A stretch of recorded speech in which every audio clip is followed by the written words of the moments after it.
സദസ്സിലെയും പ്രിയപ്പെട്ട നേതാക്കന്മാരെ, സഖാക്കളെ, വൈവിധ്യങ്ങളുടെ ഒരു നാടായിട്ടാണ് കുന്നംകുളം അറിയപ്പെടുന്നത്. സംസ്കാരത്തിലും സാമൂഹ്യ ജീവിതത്തിലും ഭൂമിശാസ്ത്രപരമായി പോലും ഇത് നമുക്ക് ദർശിക്കാൻ വേണ്ടി കഴിയും. നനങ്ങാടികളുടെയും അതുപോലെ തന്നെ കുടക്കല്ലുകളുടെയും ടിപ്പുവിൻ്റെ പടയോട്ടത്തിൻ്റെയും ചരിത്രമുറങ്ങുന്ന ചരിത്ര സ്മരണകൾ ഇരമ്പുന്ന ഒരു മണ്ണാണ് ഈ കുന്നംകുളം. സാംസ്കാരിക പെരുമയുടെ നാടായി നമുക്ക് കുന്നംകുളത്തെ വിലയിരുത്താം.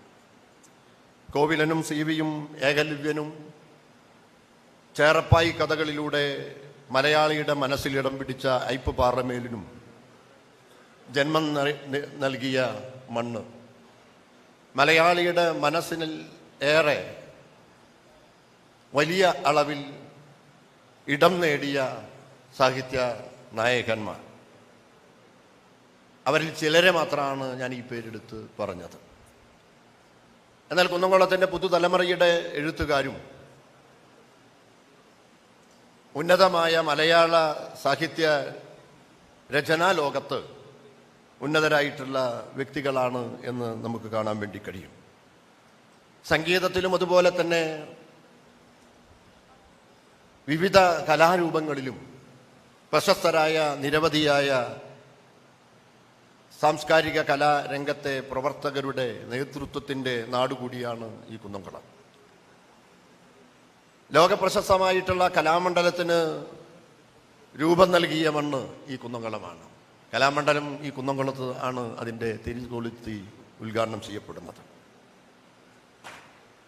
കേരള രൂപീകരണത്തിന് മുൻപ് തന്നെ നമ്മുടെ പാർട്ടിയുടെ കമ്മ്യൂണിസ്റ്റ് പ്രസ്ഥാനത്തിൻ്റെ പ്രവർത്തനം കുന്നംകുളത്ത് ആരംഭിച്ചിരുന്നു എന്നുള്ളതാണ് കുന്നംകുളത്തിൻ്റെ പാർട്ടിയുടെ ചരിത്രം കാണിക്കുന്നത്.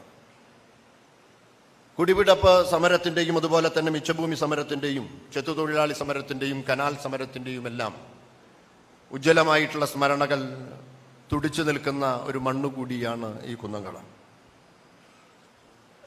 കേരള രൂപീകരണത്തിന് ശേഷം നടന്ന തെരഞ്ഞെടുപ്പിൽ വലതുപക്ഷ ശക്തികൾക്ക് കെട്ടിവെച്ച കാശ് നഷ്ടപ്പെടുത്തിയ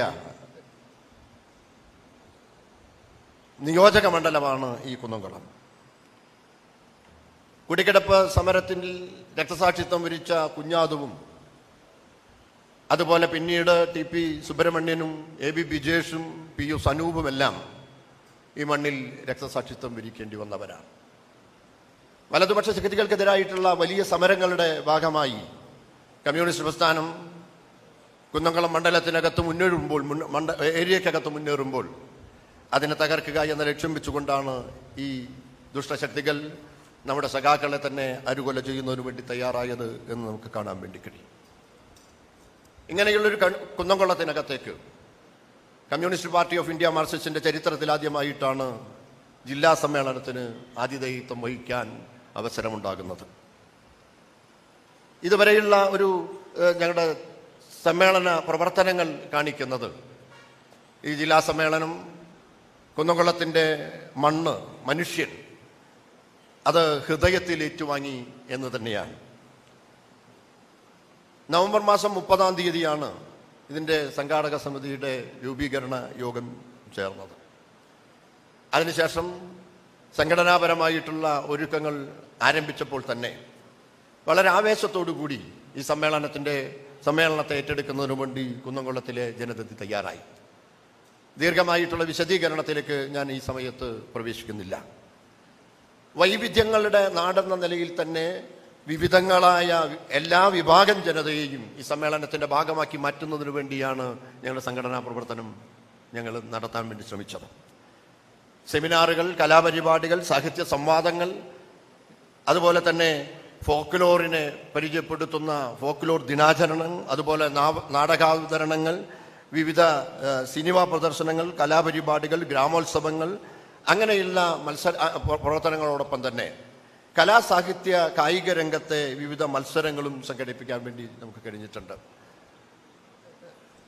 രക്തസാക്ഷികളുടെ സ്മരണ ഈ സമ്മേളനത്തിൻ്റെ ഭാഗമായി മാറ്റണം എന്നുള്ള അർത്ഥത്തിൽ തന്നെയാണ് കൊടിമര ദീപശിഖ പതാക ജാഥകളോടൊപ്പം തന്നെ അനുബന്ധ ദീപശിഖ ജാഥകൾ കുന്നംകുളം ഏരിയയിലെ 4 രക്തസാക്ഷികളുടെ സ്മൃതി കേന്ദ്രങ്ങളിൽ നിന്നും ഞങ്ങൾ നടത്തിയതും നാം അത് ഒരു വലിയ രീതിയിൽ ഏറ്റെടുക്കാനും വേണ്ടി തയ്യാറായത്. ഇന്നലെ ആ രീതിയിൽ ആ രക്തസാക്ഷിത്വത്തെ ഏറെ ആവേശത്തോടു കൂടി എടുത്ത സ്ഥിതിയാണുള്ളത്. പ്രിയപ്പെട്ടവർ, 24ാം പാർട്ടി കോൺഗ്രസിൻ്റെ ഭാഗമായി നമ്മുടെ ഈ ജില്ലാ സമ്മേളനം ചേരുമ്പോൾ നമുക്ക് അഭിമാനിക്കാനും ആവേശം കൊള്ളാനും വേണ്ടി കഴിയാവുന്ന തരത്തിലുള്ള ഒരു നേതൃത്വ നിരയാകമാനം, കേരളത്തിൻ്റെ പാർട്ടിയുടെ നേതൃത്വ നിരയാകമാനം ഈ സമ്മേളനത്തിൽ സന്നിഹിതരാണ്. അവർ ഈ സമ്മേളനത്തെ നിയന്ത്രിക്കുകയും നയിക്കുകയും ചെയ്യും എന്നുള്ളത് നമുക്കെല്ലാവർക്കും ആവേശമുണ്ടാക്കുന്ന കാര്യമാണ്. ഈ സമ്മേളനം, ഈ പൊതുസമ്മേളനം സമ്മേളനം 9, 10, 11 തീയതികളിൽ ഇവിടെ വെച്ച് ചേരുമ്പോൾ ഈ സമ്മേളനം ഔപചാരികമായി ഉദ്ഘാടനം ചെയ്തത് കമ്മ്യൂണിസ്റ്റ് പാർട്ടി ഓഫ് ഇന്ത്യ മാർക്സിസ്റ്റിൻ്റെ കേരള സംസ്ഥാനത്തിൻ്റെ ജനറൽ സെക്രട്ടറിയും അതുപോലെ പാർട്ടിയുടെ PB അംഗവുമായിട്ടുള്ള MV ഗോവിന്ദൻ മാസ്റ്ററാണ്. ഈ പ്രതിനിധി സഖാക്കൾക്കും സമ്മേളനത്തിനും പാർട്ടിക്കും ജനതയ്ക്കും വേണ്ടി ഈ സമ്മേളനത്തിലേക്ക് സഖാവ് MV ഗോവിന്ദൻ മാഷെ ഞാൻ ആദരപൂർവ്വം സ്വാഗതം ചെയ്യുകയാണ്. പാർട്ടിയുടെ PB അംഗമായിട്ടുള്ള സഖാവ് MA ബേബി ഈ സമ്മേളനത്തിൽ പങ്കെടുത്തുകൊണ്ടിരിക്കുന്നു. പൂർണ്ണമായും ഈ സമ്മേളനത്തിനകത്ത് അദ്ദേഹമുണ്ട്. സഖാവ് MA ബേബിയെ ഏറെ ആദരവോടെ സ്നേഹത്തോടെ ഞാൻ ഈ സമ്മേളനത്തിലേക്ക് സ്വാഗതം ചെയ്യുകയാണ്. പാർട്ടിയുടെ PB അംഗവും നമ്മുടെ നാട്ടുകാരനും തൃശ്ശൂർകാരനുമായിട്ടുള്ള പ്രിയപ്പെട്ട വിജയരാഘവേട്ടൻ ഈ സമ്മേളനത്തിൽ പങ്കെടുക്കുന്നുണ്ട്. വിജയേട്ടന് ഈ സമ്മേളനത്തിലേക്ക് ഞാൻ ഹൃദയപൂർവ്വം സ്വാഗതം ചെയ്യുകയാണ്. പാർട്ടിയുടെ കേന്ദ്ര കമ്മിറ്റി അംഗമായിട്ടുള്ള ശ്രീമതി ടീച്ചർ ഈ സമ്മേളനത്തിൽ പങ്കെടുക്കുന്നു. ശ്രീമതി ടീച്ചറെ ഹൃദയപൂർവ്വം ഞാൻ ഈ സമ്മേളനത്തിലേക്ക് സ്വാഗതം ചെയ്യുകയാണ്.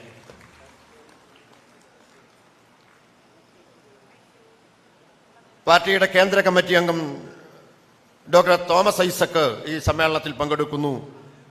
ഐസക്കിനെ ഏറെ ആദരവോടെ ഈ സമ്മേളനത്തിലേക്ക് സ്വാഗതം ചെയ്യുകയാണ്.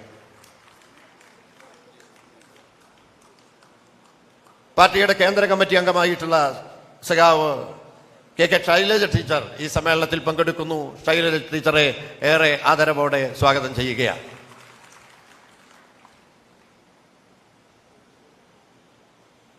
ഈ സമ്മേളനത്തിൽ പാർട്ടിയുടെ കേന്ദ്ര കമ്മിറ്റി അംഗം സഖാവ് AK ബാലൻ പങ്കെടുക്കുന്നുണ്ട്. ബാലേട്ടനെ ഈ സമ്മേളനത്തിലേക്ക് ആദരവോടെ ഞാൻ സ്വാഗതം ചെയ്യുന്നു. പാർട്ടിയുടെ കേന്ദ്ര കമ്മിറ്റി അംഗമായിട്ടുള്ള ട്രേഡ് യൂണിയൻ നേതാവ് കൂടിയായിട്ടുള്ള സഖാവ് എളമരം കരീം ഈ സമ്മേളനത്തിൽ പങ്കെടുക്കുന്നു. സഖാവ് എളമരം കരീമിനെ ഈ സമ്മേളനത്തിലേക്ക് ഞാൻ സ്വാഗതം ചെയ്യുകയാണ്. പാർട്ടിയുടെ കേന്ദ്ര കമ്മിറ്റി അംഗം സഖാവ് P സതീദേവി ഈ സമ്മേളനത്തിൽ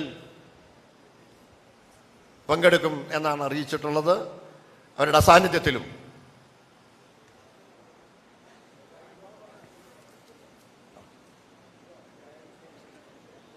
ഞാൻ അവരെ സ്വാഗതം ചെയ്യുകയാണ്. പാർട്ടിയുടെ കേന്ദ്ര കമ്മിറ്റി അംഗം കേരളത്തിൻ്റെ ധനകാര്യ വകുപ്പ് മന്ത്രിയുമായിട്ടുള്ള സഖാവ് KN ബാലഗോപാൽ ഈ സമ്മേളനത്തിൽ പങ്കെടുക്കുന്നു. സഖാവ് KN ബാലഗോപാലിനെ ഈ സമ്മേളനത്തിലേക്ക് ഞാൻ സ്വാഗതം ചെയ്യുകയാണ്. പാർട്ടിയുടെ സംസ്ഥാന സെക്രട്ടേറിയറ്റ് അംഗങ്ങളായിട്ടുള്ള സഖാക്കൾ TP രാമകൃഷ്ണൻ ഈ സമ്മേളനത്തിൽ പങ്കെടുക്കുന്നുണ്ട്. സഖാവ് TP രാമകൃഷ്ണനെ ഏറെ ആദരവോടെ ഞാൻ സമ്മേളനത്തിലേക്ക് സ്വാഗതം ചെയ്യുകയാണ്.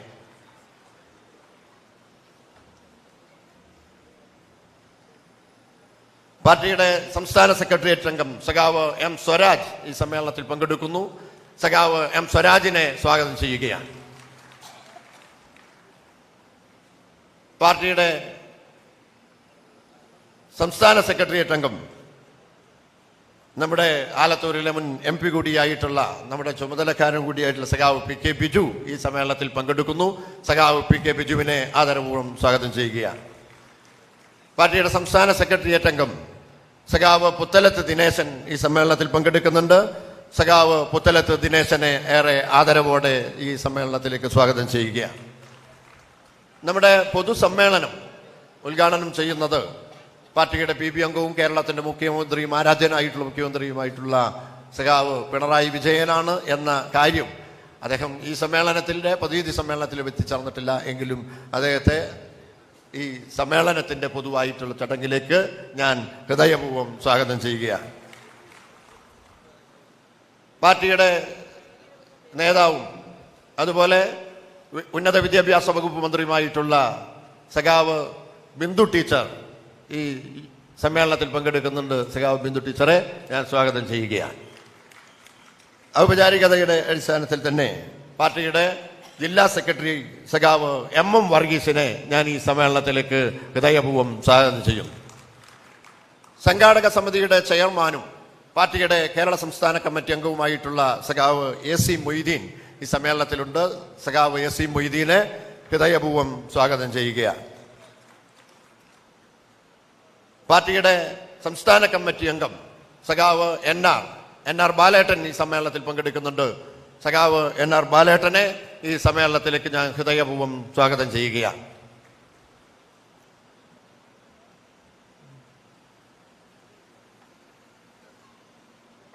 സമ്മേളനത്തിൽ ഏരിയ സമ്മേളനങ്ങളിൽ നിന്ന് തെരഞ്ഞെടുക്കപ്പെട്ട് ഇവിടെ എത്തിച്ചേർന്നിട്ടുള്ള മുഴുവൻ പ്രതിനിധി സംഘങ്ങളെയും ഈ സമ്മേളനത്തിലേക്ക് ഞാൻ ഹൃദയപൂർവ്വം സ്വാഗതം ചെയ്യുകയാണ്. പാർട്ടിയുടെ കേരള സംസ്ഥാന കമ്മിറ്റി അംഗമായിട്ടുള്ള സഖാവ് MK കണ്ണേട്ടൻ ഈ സമ്മേളനത്തിൽ പങ്കെടുക്കുന്നുണ്ട്. ഒരു ക്ഷമ അപകടം നടത്തുകയാണ്. കണ്ണേട്ടനെ ഞാൻ നേരത്തെ സ്വാഗതം ചെയ്യുന്നതിൽ വിട്ടുപോയതിൽ ക്ഷമ ചോദിക്കുന്നു. സഖാവ് MK കണ്ണേട്ടനെ ഈ സമ്മേളനത്തിലേക്ക് ഞാൻ ഹൃദയപൂർവ്വം സ്വാഗതം ചെയ്യുകയാണ്. സംഘാടക സമിതിയുടെ ഭാരവാഹികളുണ്ട്, അതിൻ്റെ പ്രവർത്തകരുണ്ട്. അതുപോലെ തന്നെ ഈ സമ്മേളനത്തിലേക്ക് പ്രത്യേകമായിട്ട് ക്ഷണിക്കപ്പെട്ട് എത്തിയ സുഹൃത്ത് ജനങ്ങളുണ്ട്. അവരെ എല്ലാവരെയും ഈ സമ്മേളനത്തിലേക്ക് ഞാൻ സ്വാഗതം ചെയ്യുന്നു. വളണ്ടിയർമാരായി ഈ പ്രവർത്തിക്കുന്നതിന് വേണ്ടി എത്തിച്ചേർന്നിട്ടുള്ള സഖാക്കളുണ്ട്. നിരവധിയായ പ്രവർത്തനങ്ങളിൽ ഇതുവരെ ഈ സമ്മേളനത്തിൻ്റെ സംഘാടന പ്രവർത്തനത്തിന് സഹായകരമായി പ്രവർത്തിച്ച എല്ലാ വളണ്ടിയർമാരെയും സമ്മേളനത്തിൻ്റെ ഭാഗമായി ഞാൻ ഈ സമ്മേളനത്തിലേക്ക് സ്വാഗതം ചെയ്യുകയാണ്. നിരവധിയായ അനുബന്ധ പരിപാടികളിൽ പങ്കെടുക്കുന്നതിന് വേണ്ടി തയ്യാറായ അവരെ എല്ലാവരെയും ഞാൻ ഈ സമ്മേളനത്തിലേക്ക് സ്വാഗതം ചെയ്യുകയാണ്. ഈ സമ്മേളനത്തിൻ്റെ സ്വാഗതഗാനം എഴുതിയത് BK ഹരിനാരായണനാണ്. അതുപോലെ തന്നെ മണികണ്ഠൻ അയ്യപ്പയാണ് അതിന് സംഗീതം നൽകിയത്. അവരോടുള്ള സ്നേഹം ഈ സ്വാഗത യോഗത്തിനകത്ത് വെച്ച് ഞാൻ പ്രഖ്യാപിക്കുകയാണ്. അതുപോലെ അത് അവതരിപ്പിച്ച നമ്മുടെ പാർട്ടിയുടെ പ്രവർത്തകരായിട്ടുള്ള സഖാക്കൾ, അവരെ ഈ സമ്മേളനത്തിലേക്ക് ഹൃദയപൂർവ്വം സ്വാഗതം ചെയ്യുകയാണ്. ഈ സമ്മേളനത്തിൻ്റെ ഒരു വലിയ വിജയത്തിൽ ഏറെ സഹായകരമായി നിൽക്കുന്നത് അതിൻ്റെ പ്രചരണ പ്രവർത്തനങ്ങൾ ജനങ്ങളിലേക്ക് എത്തിക്കുന്നതിന് വേണ്ടി ഏറെ സഹായകരമായ പ്രവർത്തനമാണ് മാധ്യമപ്രവർത്തകർ നിർവഹിച്ചത്. ഇന്നും ഈ സമ്മേളന സദസ്സിലും അവർ സന്നിഹിതരാണ്. അവരെ എല്ലാവരെയും പാർട്ടിയുടെ ഈ സമ്മേളന സംഘാടക സമിതിക്ക് വേണ്ടി ആ മാധ്യമപ്രവർത്തകരെ ഹൃദയപൂർവ്വം ഞാൻ സ്വാഗതം ചെയ്യുകയാണ്. വിട്ടുപോയിട്ടുള്ള മുഴുവൻ സഖാക്കളെയും സുഹൃത്തുക്കളെയും ഒറ്റവാക്കിൽ സ്വാഗതം പറഞ്ഞുകൊണ്ട് എല്ലാവരെയും ഒരിക്കൽ കൂടി സ്വാഗതം ചെയ്തുകൊണ്ട് ഞാൻ എൻ്റെ എളിയ വാക്കുകൾ ഞാൻ അവസാനിപ്പിക്കുന്നു. സഖാക്കളെ ലാൽ സലാം.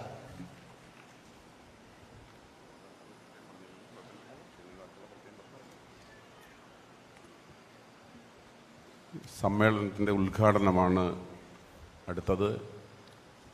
ഉദ്ഘാടനം നിർവഹിക്കുന്നത് പാർട്ടിയുടെ പോളിറ്റ് ബ്യൂറോ മെമ്പറും വിട്ടുപോയതല്ല സംസ്ഥാന സെക്രട്ടറിയുമായ സഖാവ് MV ഗോവിന്ദൻ മാസ്റ്ററെ ക്ഷണിക്കും.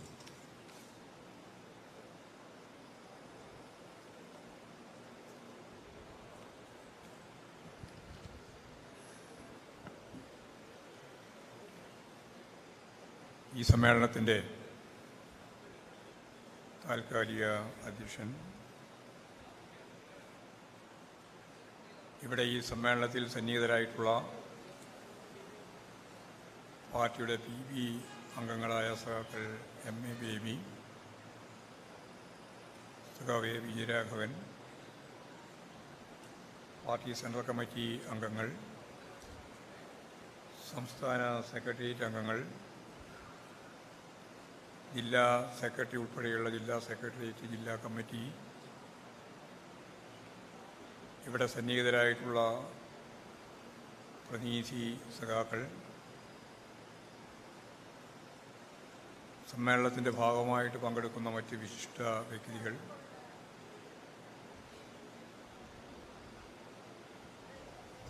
പത്രപ്രവർത്തകർ, മാധ്യമ പ്രവർത്തകർ, സഹോദരി സഹോദരന്മാരെ, സുഹൃത്തുക്കളെ, CPIഎമ്മിൻ്റെ 24ാം പാർട്ടി കോൺഗ്രസിൻ്റെ മുന്നോടിയായി 38,000 ബ്രാഞ്ച് സമ്മേളനങ്ങളും 2,444 ലോക്കൽ സമ്മേളനങ്ങളും 209 ഏരിയ സമ്മേളനങ്ങളും 13 ജില്ലാ സമ്മേളനങ്ങളും ഇതിനകം പൂർത്തിയായി. ഇന്നിവിടെ ആരംഭിക്കുന്ന തൃശ്ശൂർ ജില്ലാ സമ്മേളനത്തോടുകൂടി 11-ാം തീയതി നടക്കുന്ന പൊതുസമ്മേളനം സഖാവ് പിണറായി ഉദ്ഘാടനം ചെയ്യുന്നതോടെ ജില്ലാ സമ്മേളന പരിപാടികളെല്ലാം കേരളത്തിൽ പൂർത്തിയാകുകയാണ്. 24ാം പാർട്ടി കോൺഗ്രസിന്റെ ഭാഗമായിട്ട് നടക്കുന്ന തൃശ്ശൂർ ജില്ലാ സമ്മേളനത്തിലാണ് ഒരു നേതൃനിര മുഴുവൻ പങ്കെടുക്കുന്നത്. 4 PP മെമ്പർമാരും അണിനിരക്കുന്ന ഇതേവരെ ഒരു ജില്ലാ സമ്മേളനത്തിലും പങ്കെടുക്കാത്ത പാർട്ടി നേതൃനിര ഏറ്റവും അവസാനം നടക്കുന്ന തൃശ്ശൂർ സമ്മേളനത്തിന്റെ ഭാഗമായിട്ട് എത്തിച്ചേരുകയാണ്. ഇന്നത്തെ പത്രത്തിൽ ഒരു ജനാധിപത്യ പാർട്ടിയുടെ തൃശ്ശൂർ ജില്ലാ പ്രസിഡന്റിനെ തീരുമാനിച്ചിട്ടുണ്ട്. അത് AICC അവിടെ നിന്ന് നോമിനേറ്റ് ചെയ്തതാണ്. എത്രയോ ദശകങ്ങളായി ഇത്തരത്തിലുള്ള പാർട്ടികളുടെ ഒന്നും പുതിയ ഭാരവാഹികളെ തിരഞ്ഞെടുക്കുക എന്ന ഒരു അജണ്ട ജനാധിപത്യപരമായിട്ട് കൈകാര്യം ചെയ്യപ്പെട്ടിട്ടില്ല എന്നെല്ലാവർക്കും അറിയാം. CPIഎമ്മിന്റെ ഭരണഘടനയനുസരിച്ച് സാധാരണ നിലയിൽ 3 വർഷത്തിലൊരിക്കൽ പാർട്ടി സമ്മേളനങ്ങൾ നടത്തി. പാർട്ടി സമ്മേളനം എന്ന് പറയുന്നത് പുതിയ നേതൃത്വത്തെ തിരഞ്ഞെടുക്കൽ മാത്രമല്ല, ഇവിടെ സ്വാഗത പ്രാസംഗികൻ ചൂണ്ടിക്കാണിച്ചതുപോലെ തൃശ്ശൂർ ജില്ലാ സമ്മേളനത്തിന്റെ ഭാഗമായിട്ട് നടന്ന അനുബന്ധ പരിപാടികൾ ഓരോന്നോരോന്നായിട്ട് പരിശോധിച്ചാൽ സർവതല സ്പർശിയായ മേഖലയിലുള്ള വിവിധ പരിപാടികളാണ് ഏറ്റെടുത്തത്. അതിലേറ്റവും പ്രധാനപ്പെട്ട കാര്യം സാമൂഹ്യ മേഖലയിലുള്ള രാഷ്ട്രീയ ഇടപെടലാണ്. എന്ന് പറഞ്ഞാൽ, കുറേയും കൂടി വിശദമായിട്ട് പറഞ്ഞാൽ, ഒരു ജനകീയ വിദ്യാഭ്യാസം, ഒരു ജനകീയ വിദ്യാഭ്യാസത്തിനുതകുന്ന രീതിയിലുള്ള സമ്മേളന പ്രക്രിയയാണ് കേരളത്തിലുടനീളം നടന്നു വന്നത്. ഇനി സംസ്ഥാന സമ്മേളനത്തിന്റെ ഭാഗമായിട്ടുള്ള നിരവധി പരിപാടികൾ ഇപ്പോഴത്തന്നെ കൊല്ലത്ത് ആരംഭിച്ചിട്ടുണ്ട്. അതും വലിയ രീതിയിലുള്ള ജനങ്ങളുടെ മുന്നേറ്റം സംസ്ഥാന സമ്മേളനത്തിന്റെ ഭാഗമായിട്ട് സൃഷ്ടിക്കപ്പെടുമെന്ന കാര്യത്തിലും സംശയമില്ല. ഞങ്ങളുടെ സമ്മേളനത്തെ സംബന്ധിച്ച് മാധ്യമങ്ങളെല്ലാം പലപ്പോഴും എഴുതിക്കൊണ്ടിരുന്നത് അവർ പ്രതീക്ഷിച്ചതുപോലെ കാര്യങ്ങളൊന്നും നീങ്ങിയിട്ടില്ല എന്നുള്ള നിരാശയിൽ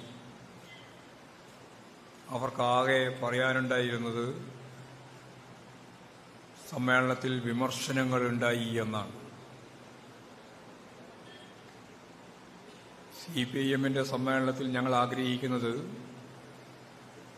വിമർശനവും സ്വയം വിമർശനവും ഉണ്ടാവണം എന്നാണ്. പാർട്ടിയുടെ നവീകരണം എന്ന് പറയുന്ന പ്രക്രിയ മാർക്സിസ്റ്റ് ലെനിനിസ്റ്റ് സംഘടനാക്രമം അനുസരിച്ച് നേരത്തെ പറഞ്ഞതുപോലെ പാർട്ടിയെ പുതുക്കാൻ അത്യാവശ്യമുള്ള ഒരു ഘടകമാണ് സമ്മേളനത്തിൽ ഉയർന്നു വരേണ്ടുന്ന സ്വയം വിമർശനവും. അങ്ങനെ വിമർശനമുണ്ടായിപ്പോയി എന്ന ചിത്രമാണ് അവർ അവതരിപ്പിക്കാൻ ശ്രമിക്കുന്നത്. ഇന്നിപ്പോൾ മനോരമയും മാതൃഭൂമിയെല്ലാം എന്താണ് നിങ്ങൾ ചർച്ച ചെയ്യേണ്ടത് എന്ന കാര്യം ചർച്ച ചെയ്യാൻ പോകുന്നു എന്ന് പറഞ്ഞുകൊണ്ട് സമ്മേളനത്തെപ്പറ്റി അവതരിപ്പിച്ചിട്ടുണ്ട്. നിങ്ങൾ ഈ പറയുന്ന കാര്യങ്ങളൊന്നുമല്ല ഞങ്ങൾ ചർച്ച ചെയ്യാൻ പോകുന്നു. ഞാൻ നേരത്തെ പറഞ്ഞതുപോലെ ഈ പാർട്ടിയെ ഇന്ത്യയിലെയും അതിന്റെ ഭാഗമായിട്ട് കേരളത്തിലെയും ഏറ്റവും പ്രമുഖമായ രാഷ്ട്രീയ പ്രസ്ഥാനമായി വളർത്തിയെടുക്കാൻ ഞങ്ങൾ കഴിഞ്ഞ 3 കൊല്ലക്കാലം നടത്തിയ പ്രവർത്തനത്തെ സ്വയം വിമർശനപരമായി പരിശോധിച്ച് പഴയതും പുതിയതുമായ ഒരു പുതിയ കമ്മിറ്റിയെ തെരഞ്ഞെടുത്ത് ഭരണഘടനാപരമായ ജനാധിപത്യ ഉള്ളടക്കത്തോടുകൂടിയുള്ള സമ്മേളനം പൂർത്തിയാക്കുക എന്നുള്ളതാണ് ഞങ്ങളുടെ ഉന്നം. ഇതെല്ലാം ചേരുമ്പോഴാണ് പാർട്ടിയുടെ നവീകരണ പ്രക്രിയ നമുക്ക് ജില്ലകളിലും സംസ്ഥാനത്തും പൂർത്തിയാക്കാൻ സാധിക്കുക.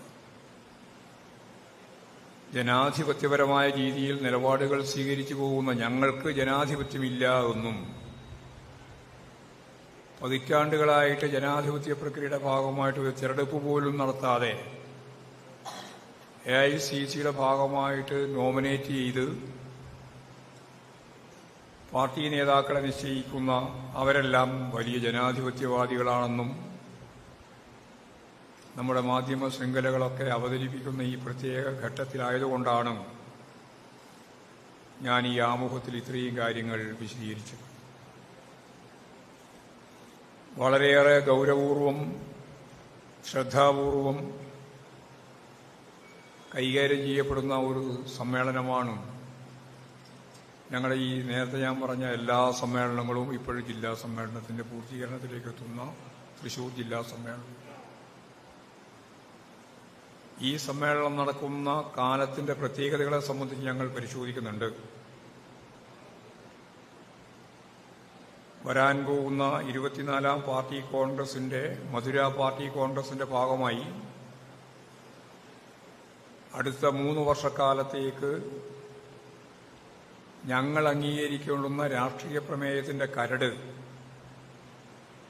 സെൻട്രൽ കമ്മിറ്റി ഇപ്പോഴും പ്രസിദ്ധീകരിച്ച് എല്ലാ സംസ്ഥാന ഘടകങ്ങളിലും എത്തിച്ചിരിക്കുകയാണ്.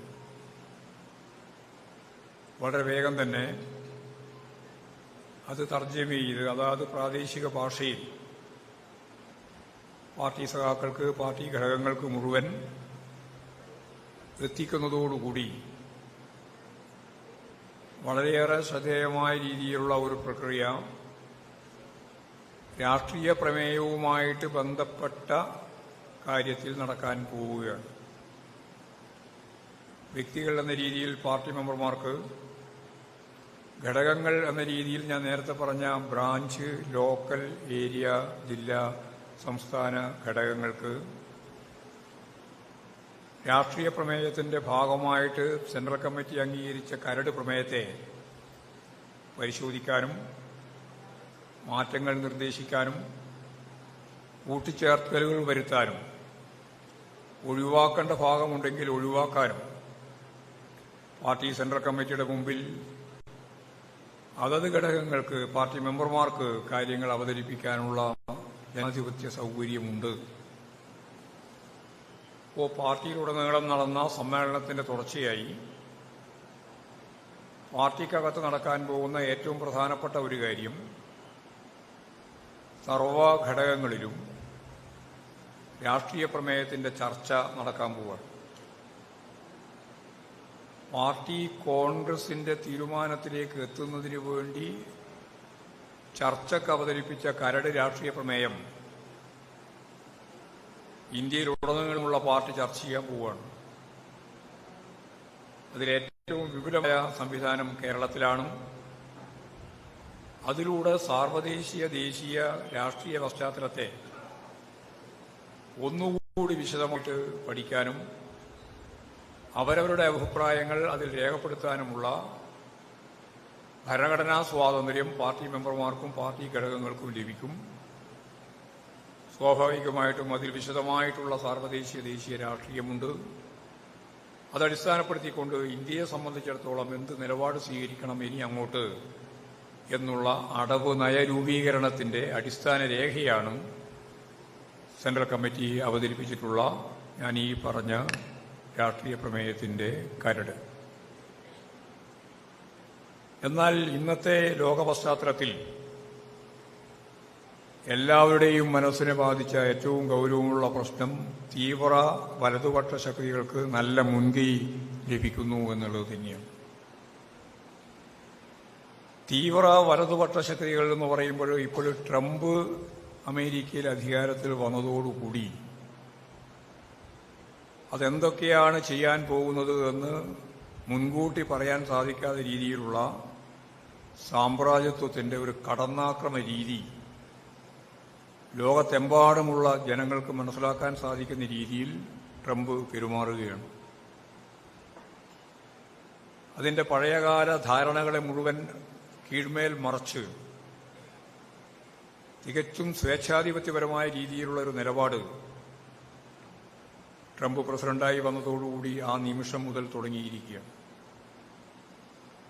അപ്പോൾ പൊതുവായിട്ട് പറയുമ്പോൾ വലതുപക്ഷ തീവ്ര ശക്തികൾക്ക് അതിപ്പോൾ ഇന്ത്യയിലെ നരേന്ദ്രമോദി ഉൾപ്പെടെ ഇവരെല്ലാം ഇതിന്റെ ഭാഗവാക്കുകളായിട്ടുള്ള കൂട്ടുകക്ഷികളായിട്ട് മാറുകയാണ് ലോകത്തെടുക്കുമ്പോൾ. ആ തീവ്രവാദ ശക്തികൾ, തീവ്ര വലതുപക്ഷ ശക്തികൾ മുൻകൈ നേടിക്കൊണ്ടിരിക്കുന്ന ഒരു ഘട്ടത്തിലാണ് നമ്മളിപ്പോൾ ഈ സമ്മേളനം നടക്കുന്നത്. അതിന്റെ ഒരുപാട് പ്രത്യാഘാതങ്ങൾ ഇപ്പോൾ ഇന്ത്യയിലേക്ക് അവിടെ നിന്ന് നാട് കടത്തുന്നു എന്ന് പറഞ്ഞിട്ട് അയക്കുന്ന ഇന്ത്യൻ പൗരന്മാരുടെ കൈകളും അതുപോലെ തന്നെ കാലുകളും ബന്ധിച്ചുകൊണ്ടാണ്, ചങ്ങല കൊണ്ട് ബന്ധിച്ച്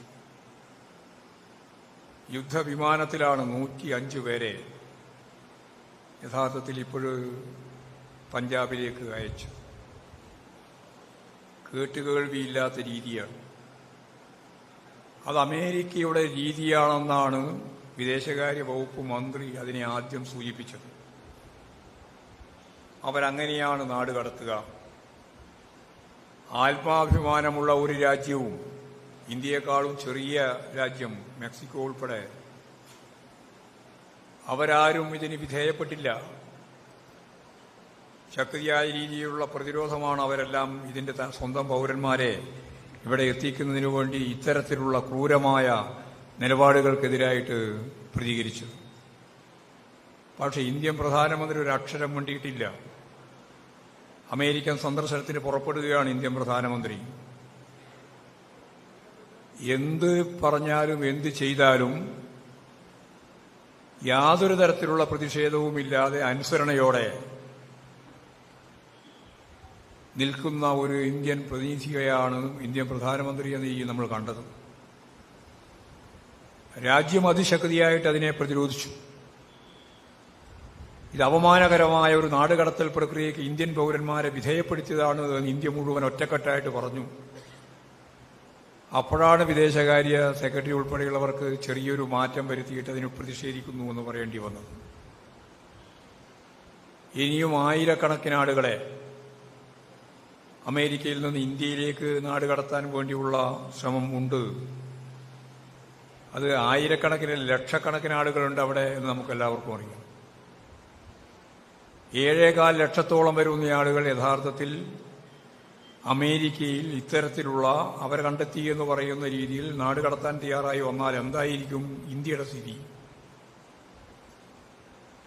അതിനോട് പൂർണ്ണമായ അർത്ഥത്തിൽ ഒരു ഭൃത്യ ജോലി ചെയ്യുന്നത് പോലെ സഹകരിച്ച് നിൽക്കുന്ന ഒരു സാഹചര്യം ഇന്ത്യയിൽ ഉണ്ടായാൽ ജനാധിപത്യ ശക്തികളെ സംബന്ധിച്ചിടത്തോളം പ്രതിഷേധാത്മകമാണ്.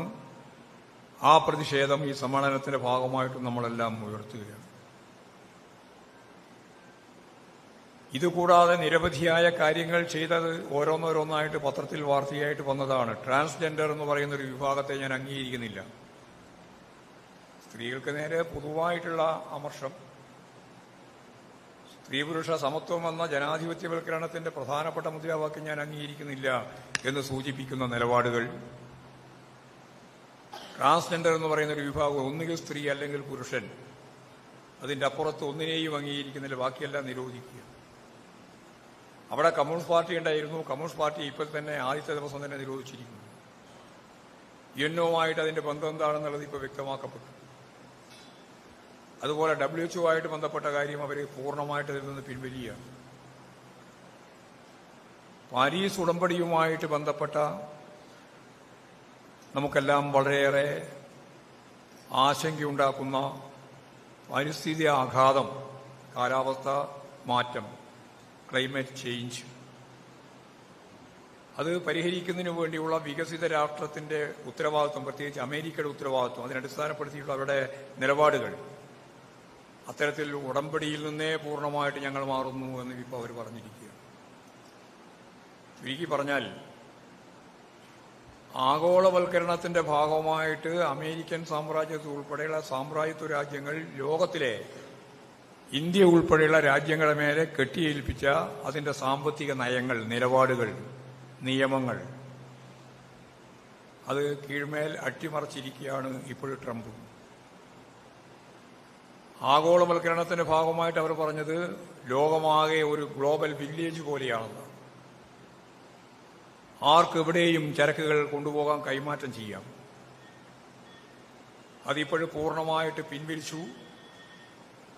അമേരിക്കയിലേക്ക് വരുന്ന ചരക്കിന്റെ, ചൈനീസ് ചരക്കിന്റെ, അതുപോലെ തന്നെ വിവിധ രാജ്യങ്ങളിൽ വരുന്ന ചരക്കിന്റെ മേലെ തീരുവ വർദ്ധിപ്പിക്കാൻ വേണ്ടി 25% വരെ വർദ്ധിപ്പിക്കാൻ ഇപ്പോൾ അമേരിക്ക തീരുമാനിച്ചിരിക്കുകയാണ്.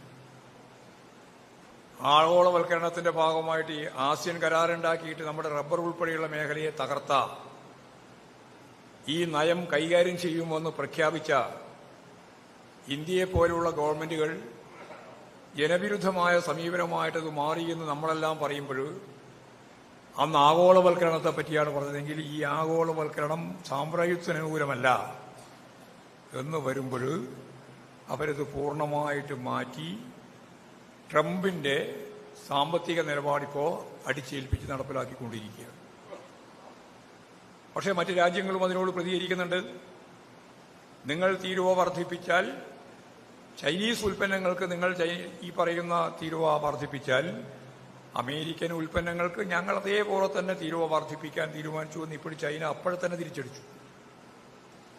പക്ഷെ അതോടുകൂടി നിങ്ങൾ പറയുന്ന ആഗോളവൽക്കരണത്തിന്റെ ഒരു ഗ്ലോബൽ വില്ലേജ് പോയല്ലോ. ആ സമീപനം ഇപ്പോൾ നിങ്ങൾക്ക് അവസാനിപ്പിക്കേണ്ടി വന്നല്ലോ. മൂന്നാം ലോക രാജ്യങ്ങളെ സാമ്രാജ്യത്വ താല്പര്യത്തിന് വേണ്ടിയിട്ട് നിങ്ങൾ ഉപയോഗിച്ച ഈ നിലപാട് നിങ്ങളുടെ താല്പര്യത്തിന് വേണ്ടിയിട്ടാണ് എന്ന് കൂടുതൽ വ്യക്തമാക്കുന്ന സമീപനമല്ലേ ട്രംപിന്റെ ഈ നിലപാടോടുകൂടി പുറത്തു വന്നത്. അപ്പോൾ ആ രീതിയിൽ ഓരോന്നോരോന്ന് പരിശോധിക്കുമ്പോൾ സ്വന്തം താല്പര്യം, സാമ്രാജ്യത്വത്തിന്റെ താല്പര്യം, അതിനെന്തെങ്കിലും രീതിയിൽ കോട്ടം തെറ്റുന്ന എന്തെങ്കിലും പ്രശ്നങ്ങളുണ്ടെങ്കിൽ ഏകപക്ഷീയമായിട്ട് നിങ്ങൾ തീരുമാനമെടുത്ത് മുന്നോട്ടേക്ക് പോകുന്നു. ഇതാണ് നമുക്ക് ലോകത്ത് കാണാൻ കഴിയുന്ന പ്രധാനപ്പെട്ട പ്രവണത. അപ്പോ വിവിധ രാജ്യങ്ങളിലുള്ള സാമ്രാജ്യത്വ താൽപര്യത്തോടുകൂടി പ്രവർത്തിക്കുന്ന ഭരണകൂട സംവിധാനങ്ങൾ സോഷ്യലിസ്റ്റ് ശക്തികൾക്കെതിരായി, പ്രത്യേകിച്ച് ചൈനക്കെതിരായി, ക്യൂബക്കെതിരായി, വിയറ്റ്നാമിനെതിരായി, ലാവോസിനെതിരായി, വടക്കൻ കൊറിയക്കെതിരായി എല്ലാം ശക്തിയായ കടന്നാക്രമണമാണ് അവർ അജണ്ട.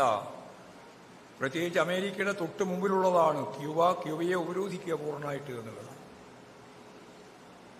ഇത്തരത്തിലുള്ള നിലപാടുകളെല്ലാം സ്വീകരിച്ച് സോഷ്യലിസവും സാമ്രാജ്യത്വവും തമ്മിലുള്ള വൈരുദ്ധ്യം രൂക്ഷമാകുന്ന തലത്തിലേക്ക് കാര്യങ്ങൾ നീങ്ങുന്നു എന്നുള്ളതാണ് നമ്മൾ ഇപ്പോഴും കണ്ടുകൊണ്ടിരിക്കുന്ന ഏറ്റവും പ്രധാനപ്പെട്ട ഒരു കാര്യം. ഈ കാര്യത്തോടൊപ്പം തന്നെ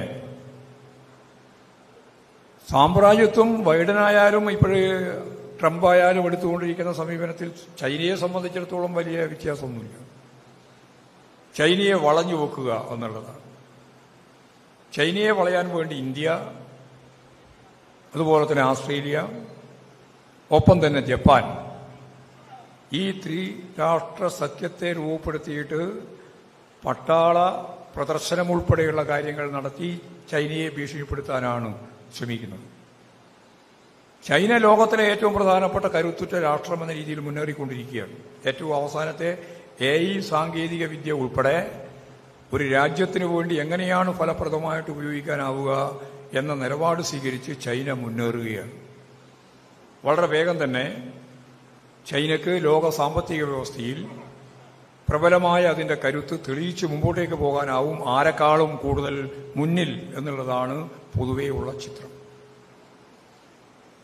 അപ്പോൾ ആ ചൈനക്കെതിരായിട്ടുള്ള സോവിയറ്റ് റഷ്യയുടെ തകർച്ചയ്ക്ക് ശേഷം നിലനിൽക്കുന്ന ഏറ്റവും പ്രബലമായ ജനകീയ ജനാധിപത്യ വിപ്ലവവും സോഷ്യലിസം ശക്തിപ്പെടുത്തുന്നതിന് വേണ്ടി നടത്തിക്കൊണ്ടിരിക്കുന്ന ആ രാഷ്ട്രത്തിന് നേരെ ശക്തിയായ രീതിയിലുള്ള കടന്നാക്രമമാണ് സാമ്രാജ്യത്വം, പ്രത്യേകിച്ച് അമേരിക്കയുടെ നേതൃത്വത്തിൽ നടത്തിക്കൊണ്ടിരിക്കുന്നത്. അതിന്റെ ഒപ്പം ചേരുന്നവരാണ് ഈ ജപ്പാനും ഇന്ത്യയും, അതുപോലെ തന്നെ ഈ പറയുന്ന രാഷ്ട്രങ്ങൾ എന്ന രീതിയിൽ നമുക്ക് കാണാൻ കഴിയും. സോഷ്യലിസം നിലനിൽക്കുന്നതിന് മുമ്പ് തന്നെ മാർക്സും എംഗൽസും ചേർന്ന് എഴുതിയിട്ടുള്ള കമ്മ്യൂണിസ്റ്റ് മാനിഫെസ്റ്റോയിൽ എന്താണ് ലോകത്തിന്റെ ചിത്രമെന്ന് അവതരിപ്പിച്ചുകൊണ്ട് അന്ന് മുതലാളിത്തം വളർന്നുകൊണ്ടിരിക്കുന്ന ഒരു ഘട്ടമാണ്. കമ്മ്യൂണിസ്റ്റ് മാനിഫെസ്റ്റോയുടെ ഭാഗമായിട്ട് അന്ന് തന്നെ മാർക്സും എംഗൽസും പറഞ്ഞു വെച്ചു. അത് കമ്മ്യൂണിസ്റ്റ് ലീഗിന്റെ പരിപാടി എന്ന നിലയിലാണ്. ഇതിനു മുമ്പ് നിലവിൽ വന്ന സാമൂഹ്യ വികാസ ഘട്ടങ്ങൾ എങ്ങനെയാണോ നിലവിൽ വരികയും നിഷ്ക്രമിക്കുകയും ചെയ്തത്, അതുപോലെ നമ്മുടെ കണ്ണുവെച്ച് നോക്കുമ്പോൾ ഇപ്പോഴും മുതലാളിത്തം വളർന്നുകൊണ്ടിരിക്കുന്ന, വികസിച്ചുകൊണ്ടിരിക്കുന്ന ഒരു സാമൂഹിക വ്യവസ്ഥയായിട്ട് കാണാമെങ്കിലും ഇതിനു മുമ്പുണ്ടായി നിലവിൽ വന്ന് നിഷ്ക്രമിച്ച സാമൂഹിക വികാസ ഘട്ടങ്ങളെപ്പോലെ തന്നെ ഈ മുതലാളിത്തവും തകരും. മുതലാളിത്തത്തിനു പകരം സോഷ്യലിസം ലോകവ്യാപകമായിട്ട് രൂപപ്പെട്ട് വളർന്നു വരും എന്ന് ദീർഘദർശനം ചെയ്തത് സോവിയറ്റ് റഷ്യ ഉള്ളപ്പോഴല്ല, ചൈന ഉള്ളപ്പോഴല്ല, ഏതെങ്കിലും ഒരു സോഷ്യലിസ്റ്റ് സമ്പദ് വ്യവസ്ഥ ലോകത്ത് വരുന്നതിന് മുമ്പാണ്. ഒരു ശാസ്ത്രം എന്ന രീതിയിൽ സാമൂഹ്യശാസ്ത്രത്തെ മാർക്സും വളർത്തിയെടുത്ത ഏറ്റവും പ്രധാനപ്പെട്ട ഒരു ദിശാബോധത്തോടെയുള്ള ഒരു നിലപാടാണ് കമ്മ്യൂണിസ്റ്റ് മാനിഫെസ്റ്റോവിൽ വിശദീകരിച്ചത്. അതെന്തുകൊണ്ടാണ് എന്നും മാർക്സ് വിശദീകരിച്ചു. സമ്പന്നർ കൂടുതൽ സമ്പന്നരാകുകയും ദരിദ്രർ കൂടുതൽ ദരിദ്രരാകുകയും ചെയ്യുന്നതാണ് ലോകത്തിന്റെ മുതലാളിത്ത പ്രതിസന്ധി. സമ്പന്നർ കൂടുതൽ സമ്പന്നരാകുന്നത് ഉൽപാദനോപാധികളുടെ സ്വകാര്യ ഉടമസ്ഥതയിൽ നിന്നാണ്, അല്ലാതെ വേറെ ഒരു പ്രക്രിയയിൽ നിന്നല്ല. ഉൽപാദനോപാധികളുടെ സ്വകാര്യ ഉടമസ്ഥത കുത്തകളുടെ മുതലാളിമാരുടെ കൈകളിലുള്ളിടത്തോളം കാലം സമ്പത്തിന്റെ ഏറ്റവും പ്രധാനപ്പെട്ട സിംഹഭാഗവും അവർക്ക് അവരുടെ കൈയൊതുക്കാൻ സാധിക്കുന്നു.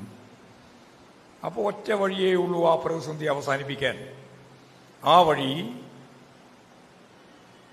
ഉൽപാദനോപാധികളെല്ലാം സമൂഹത്തിന്റെ ഉടമസ്ഥതയിൽ വരണം. സാമൂഹ്യ ഉടമസ്ഥത. ഉൽപാദനോപാധികൾ സാമൂഹ്യ ഉടമസ്ഥതയിലേക്ക് വളരെ വേഗം ഏതെങ്കിലും ജനാധിപത്യ സംവിധാനത്തിന്റെ രീതിയിൽ ലോകത്ത് ഏതെങ്കിലും ബൂർഷ്വാസി തയ്യാറായി പോകുമെന്ന ഒരു തെറ്റിദ്ധാരണയും അതിനുശേഷമുള്ള രാഷ്ട്രീയ പ്രത്യയശാസ്ത്ര നിലപാട് മനസ്സിലാക്കിയിട്ടുള്ള ഒരു പാർട്ടിക്കും ലോകത്ത് അംഗീകരിക്കാൻ സാധിക്കുന്നതല്ല, അംഗീകരിച്ചിട്ടുമില്ല. അപ്പോൾ നിലവിലുള്ള സാമൂഹ്യ വ്യവസ്ഥയെ ഉൽപാദക ശക്തികളുടെ കരുത്ത്, അധ്വാനിക്കുന്ന വർഗം, അവരാണ് ഉൽപാദക ശക്തി. അവർക്ക് കൂലിയാവുന്ന അവരുടെ ജീവിതം നിലനിർത്താനുള്ള മാർക്കറ്റിലെ സാധന സാമഗ്രിയുടെ വില മാത്രം കൊടുത്ത് അധ്വാനം കവർന്നെടുത്ത് മിച്ചമൂല്യമാക്കി ആ മിച്ചമൂല്യം പൂർണ്ണമായിട്ട് കൈവശം വെക്കുന്ന ആധുനിക മുതലാളിത്തം, സാമ്രാജ്യത്വം, സമ്പത്തിന്റെ മഹാഭൂരിപക്ഷവും അവരുടെ കൈകളിലേക്ക് എത്തിക്കുന്ന ഒരു ചിത്രം. ഈ ഒരു പശ്ചാത്തലത്തിൽ അധ്വാനിക്കുന്ന വർഗം നടത്തുന്ന അതിശക്തമത്തായ പോരാട്ടത്തിലൂടെ, സമരത്തിലൂടെ നിലവിലുള്ള ഭരണകൂട വ്യവസ്ഥയെ തന്നെ മാറ്റി ഒരു പുതിയ വ്യവസ്ഥയിലേക്ക്, സോഷ്യലിസ്റ്റിലേക്ക് ലോകം മാറിയേ പറ്റൂ എന്ന് ദീർഘദർശനം ചെയ്തത് 1848 കമ്മ്യൂണിസ്റ്റ് മാനിഫെസ്റ്റോ മുതൽ ഇങ്ങോട്ട് മാർക്സിസ്റ്റ് കാഴ്ചപ്പാടനുസരിച്ച് പ്രവർത്തിക്കുന്ന ലോകത്തെമ്പാടുമുള്ള മനുഷ്യർക്ക് ദിശാബോധം നൽകി ആ കാഴ്ചപ്പാട് നിലനിൽക്കുകയും വളരുകയും ചെയ്യുകയാണ്. ഇപ്പോൾ AI ഉൾപ്പെടെയുള്ള പുതിയ ശാസ്ത്ര സാങ്കേതിക വിദ്യ വളരുന്നതോടെ എന്താണ് സംഭവിക്കാൻ പോകുന്നത് എന്നതിനെപ്പറ്റിയെല്ലാം ഉത്കണ്ഠ രേഖപ്പെടുത്തിക്കൊണ്ട് ഒരുപാട് ആളുകൾ എഴുതുകയും അതുപോലെ തന്നെ പുസ്തകങ്ങൾ രചിക്കുകയും ഒക്കെ ചെയ്യുന്ന ഈ ഘട്ടത്തിൽ ഒരു സംശയവും വേണ്ട, മാർക്സും ഈ കാലഘട്ടം വരെയുള്ള, ഈ നിമിഷം വരെയുള്ള, ഞാനിവിടെ നിങ്ങളോട് സംസാരിക്കുന്ന ഈ നിമിഷം വരെയുള്ള ശാസ്ത്ര സാങ്കേതിക ചരിത്ര സർവതല സ്പർശിയായ മേഖലയിലുള്ള പുതിയ കണ്ടെത്തലുകളെ മുഴുവൻ സ്വാംശീകരിക്കുകയും ഉൾക്കൊള്ളുകയും ചെയ്യുന്ന അതിവിപുലമായ വളർന്നുകൊണ്ടിരിക്കുന്ന, വികസിച്ചുകൊണ്ടിരിക്കുന്ന ഒന്നാണ് മാർക്സം. അതിൽ സംശയം വേണ്ട. ഇവിടെ AI ഉപയോഗിക്കുമ്പോഴുള്ള പ്രശ്നം എന്താ? കുത്തക മുതലാളിത്തത്തിന്റെ ലാഭം, നേരത്തെ പറഞ്ഞ മിച്ചമൂല്യ വിഹിതം വലിയ രീതിയിൽ കൂടാൻ പോവുകയും അവർ തന്നെ പറയുന്നത് പോലെ 10-60% ആളുകളുടെ തൊഴിൽ നഷ്ടപ്പെടാനിടയാവുകയും ചെയ്യുന്ന ഒരു സാഹചര്യം ലോകത്ത് വളർന്നു വന്നാൽ വളരെ വ്യക്തമായിട്ട് ചൂണ്ടിക്കാണിക്കാനുള്ളത്, ഈ ശാസ്ത്രത്തെ ഞാൻ നേരത്തെ പറഞ്ഞതുപോലെ ഉൽപാദനോപാധികളുടെ ഉടമസ്ഥാവകാശം, ഈ ശാസ്ത്രത്തിന്റെ ഭാഗമായിട്ട് രൂപം കൊള്ളുന്ന ഉൽപാദനോപാധികളെല്ലാം ഈ കോർപ്പറേറ്റുകളുടെയും മുതലാളിമാരുടെയും കയ്യിലെത്തുന്നിടത്തോളം കാലം ഈ പ്രതിസന്ധി കൂടുകയാണ് ചെയ്യുക. വലിയ പോരാട്ടങ്ങളും സമരങ്ങളും ശക്തിപ്പെട്ടു വരികയാണ് ചെയ്യുക. അതിന്റെ അർത്ഥം അടുത്ത കൊല്ലാവുമ്പോഴേക്ക്, അതിന്റെ അപ്പുറത്തെ കൊല്ലാവുമ്പോഴേക്ക്, അല്ല അടുത്ത 10 കൊല്ലം കൊണ്ട് ഇതെല്ലാം മാറി പുതിയ രീതിയിലേക്ക് മാറുമെന്നൊന്നും ഞാൻ പറയാൻ ഉദ്ദേശിക്കുന്നില്ല. ഒരുപാട് കാലം പിടിക്കും. പക്ഷേ ഈ വൈരുദ്ധ്യം കൂടുകയാണ് ചെയ്യുക. മാർക്സ് പറഞ്ഞതുപോലെ സോഷ്യലിസത്തിലേക്കുള്ള യാത്ര ഇത്തരത്തിലുള്ള എല്ലാ തരത്തിലുള്ള അധ്വാനിക്കുന്ന ജനവിഭാഗത്തിനെതിരായിട്ടുള്ള, സമൂഹത്തിന് മൊത്തം എതിരായിട്ടുള്ള കടന്നാക്രമത്തെ പ്രതിരോധിച്ചുകൊണ്ട് മുന്നോട്ടേക്ക് പോകാൻ അവരെ പ്രാപ്തമാക്കുകയാണ് ചെയ്യുക എന്നുള്ള കാര്യം നമ്മൾ AI ഉൾപ്പെടെയുള്ള കാര്യങ്ങൾ സ്വകാര്യവൽക്കരണത്തിന്റെ ഭാഗമായിട്ട് കാണുമ്പോൾ മനസ്സിലാക്കാനാവണം. ജനകീയ ചൈന ഏതാണ്ട് ഇതിനേക്കാൾ മെച്ചപ്പെട്ട രീതിയിലുള്ള AI സംവിധാനത്തെ ഉപയോഗിക്കാൻ തുടങ്ങിയിട്ടുണ്ട്. അത് പൊതുസമൂഹത്തിന് ഉപയോഗിക്കാൻ സാധിക്കുന്ന, വളരാൻ സാധിക്കുന്ന ഒന്നായിട്ടാണ് അവർ ചിത്രീകരിക്കുന്നത്. അല്ലെങ്കിൽ കുത്തക മുതലാളിമാർക്ക് ഇപ്പോൾ ഉപയോഗിക്കാൻ കഴിയുന്ന രീതിയിലുള്ള AI സംവിധാനമല്ല എന്ന കാര്യം കൂടി ഞാനിവിടെ ചൂണ്ടിക്കാണിക്കുകയാണ്. മറ്റ് വിശദീകരണത്തിലേക്ക് അതിന്റെ ഭാഗമായിട്ട് കടക്കുന്നില്ല. സാമ്രാജ്യത്വവും സോഷ്യലിസവും തമ്മിലുള്ള വൈരുദ്ധ്യം രൂക്ഷമായിട്ട് തുടരുന്നുണ്ട് എന്ന കാര്യം തന്നെയാണ് സാമൂഹ്യ പരിവർത്തനത്തിന്റെ സാർവദേശീയ പ്രവണതകളിലെ ഏറ്റവും പ്രധാനപ്പെട്ട ഒന്ന് എന്ന രീതിയിൽ ചൂണ്ടിക്കാണിക്കാനുള്ളത്. ഇതിന്റെ ഒപ്പം തന്നെയാണ് രണ്ടാമത് നമ്മൾ കാണുന്ന വളരെ ഗൗരവമുള്ള വേറൊരു കാര്യം, അത് സാമ്രാജ്യത്വ രാജ്യങ്ങൾ തമ്മിലുള്ള വൈരുദ്ധ്യമാണ്. ഒന്നാം ലോകമായുധവും രണ്ടാം ലോകമായുധവും ഒക്കെ രൂപപ്പെട്ടു വന്നത് ഈ സാമ്രാജ്യത്വ രാജ്യങ്ങൾ തമ്മിലുള്ള വൈരുദ്ധ്യത്തിൽ നിന്നാണ്. അത്തരത്തിലുള്ളൊരു യുദ്ധത്തിലേക്ക് പോകത്തക്ക രീതിയിലുള്ള സങ്കീർണത ഇപ്പോഴും ഈ പറയുന്ന വൈരുദ്ധ്യത്തിനുണ്ട് എന്ന് ഞാൻ പറയുന്നില്ല. എന്നാലും ഉക്രൈൻ യുദ്ധം ഉൾപ്പെടെയുള്ള പ്രശ്നങ്ങൾ സൂക്ഷ്മമായിട്ട് പരിശോധിച്ച് നോക്കിയാൽ മുതലാളിത്ത റഷ്യയും അമേരിക്കയും തമ്മിലുള്ള നല്ല രീതിയിലുള്ള പോരാട്ടം അതിന്റെ ഭാഗമായിട്ട് കാണാം. നാറ്റോ സഖ്യത്തെ ശക്തിപ്പെടുത്തുന്നതിന്റെ ഉത്തരവാദിത്വം ഏറ്റെടുത്തുകൊണ്ട് അമേരിക്ക തന്നെ മുമ്പോട്ടേക്ക് വന്ന് ഉക്രൈനെ സഹായിക്കുന്ന കാര്യങ്ങളും നമുക്കിതിന്റെ ഭാഗമായിട്ട് കാണാം. ഇങ്ങനെ സാമ്രാജ്യത്വ രാജ്യങ്ങൾ ഒറ്റക്കെട്ടായിട്ട് നിൽക്കുകയല്ല, സാമ്രാജ്യത്വ രാജ്യങ്ങളിലും വൈരുദ്ധ്യമുണ്ട് എന്നുള്ളത് വളരെ പ്രധാനപ്പെട്ട കാര്യമാണ്. അതും നമ്മളിപ്പോൾ ഈ ട്രംപിന്റെ കടന്നാക്രമത്തോടുകൂടി, പ്രത്യേകിച്ച് യൂറോപ്യൻ യൂണിയൻ ഉൾപ്പെടെയുള്ള രാജ്യങ്ങളോട് അവരെടുത്തുകൊണ്ടിരിക്കുന്ന സമീപനം ഉൾപ്പെടെ വെച്ച് അത് രൂക്ഷമാവും എന്ന് തന്നെയാണ് ഇപ്പോഴും കാണാൻ സാധിക്കും. വളരെ പ്രധാനപ്പെട്ട മറ്റൊരു പ്രവണത, മറ്റൊരു വൈരുദ്ധ്യം, മൂന്നാം ലോകരാജ്യങ്ങൾക്ക് നേരെയുള്ള സാമ്രാജ്യത്വ കടന്നാക്രമത്തിൻ്റെതാണ്. നിങ്ങൾക്കറിയാം, ഇപ്പോഴും യുദ്ധം നിർത്തിയെങ്കിലും പാലസ്തീൻ ജനതയ്ക്കെതിരായിട്ട് സാമ്രാജ്യത്വ പിന്തുണയോടെ ഇസ്രയേൽ നടത്തിയ കടന്നാക്രമത്തെ നമ്മൾ ശക്തിയായി പ്രതിഷേധിച്ചതാണ്. അത് ഈ ലോകം മുഴുവൻ കണ്ടതാണ്. 62,000 കുട്ടികളും സ്ത്രീകളും ഉൾപ്പെടെ മരിച്ചുപോയ ഒരു യുദ്ധത്തിലേക്ക് അവർ നയിച്ചത് തികച്ചും താന്തോന്നിത്തപരമായ നിലപാട് സ്വീകരിച്ചുകൊണ്ടാണ് എന്ന് എല്ലാവർക്കും അറിയാം. എല്ലാ യുദ്ധ നിയമങ്ങളെയും ലംഘിച്ചുകൊണ്ടാണ് ഇസ്രയേൽ ഇടപെട്ടത്. അത്തരത്തിൽ ഞാൻ ഓരോന്നോരോന്നായി വിശദീകരിക്കുന്നില്ല. ആ മേഖല ഉൾപ്പെടെ അവിടെ ഈ പാലസ്തീൻ മേഖലയിലുള്ള മുഴുവൻ രാജ്യങ്ങളുമായിട്ടും സംഘർഷാത്മകമായ ബന്ധമാണ് അവിടെ നിലനിൽക്കുന്നത് എന്ന് നമുക്കറിയാം.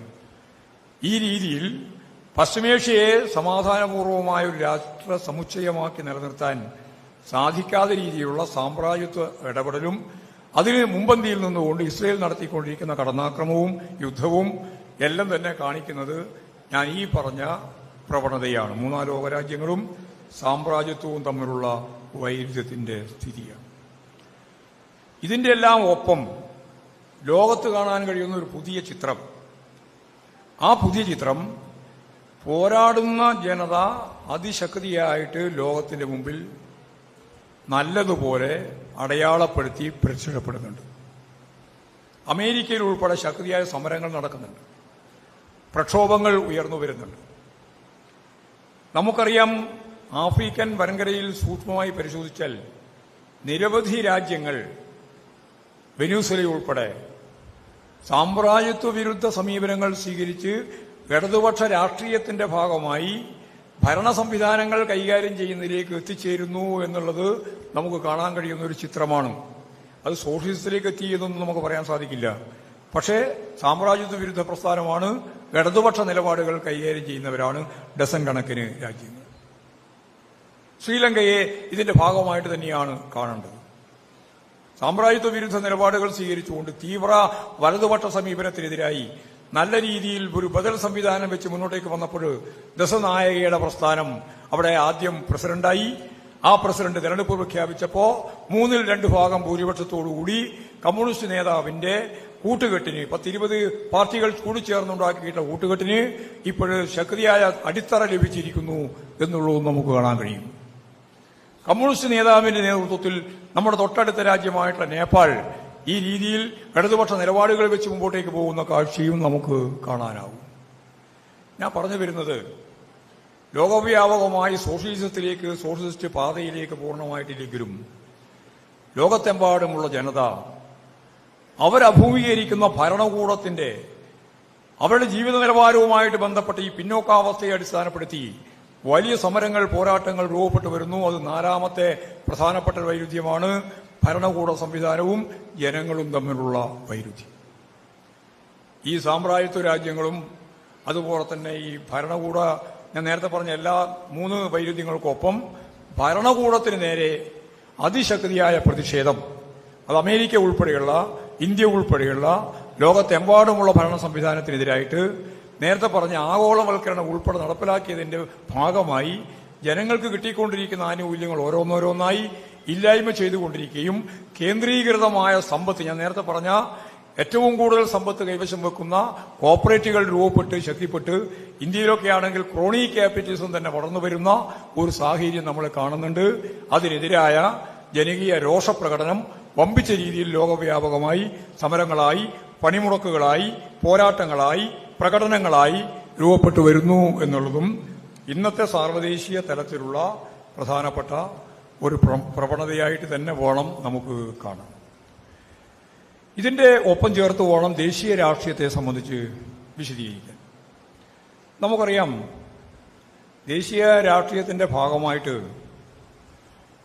ഇപ്പോൾ കഴിഞ്ഞ 18ാം ലോകസഭാ തെരഞ്ഞെടുപ്പിന്റെ BJP മുന്നോട്ടേക്ക് വെച്ച മുദ്രാവാക്യം സ്വാഭാവികമായി 2025 ഈ വർഷം RSSന്റെ 100ാം വാർഷികത്തിന്റെ ഭാഗമായിട്ടാണ് വരിക. അപ്പോൾ കഴിഞ്ഞ തെരഞ്ഞെടുപ്പോടുകൂടി ഇന്ത്യയിൽ 100 വർഷമായിട്ട് RSS പറയുന്ന ഹിന്ദുത്വ അജണ്ട, ഹിന്ദുരാഷ്ട്രം എന്ന അവരുടെ സങ്കല്പം, അത് നടപ്പിലാക്കാനാവും എന്നായിരുന്നു അവർ പ്രതീക്ഷിച്ചത്.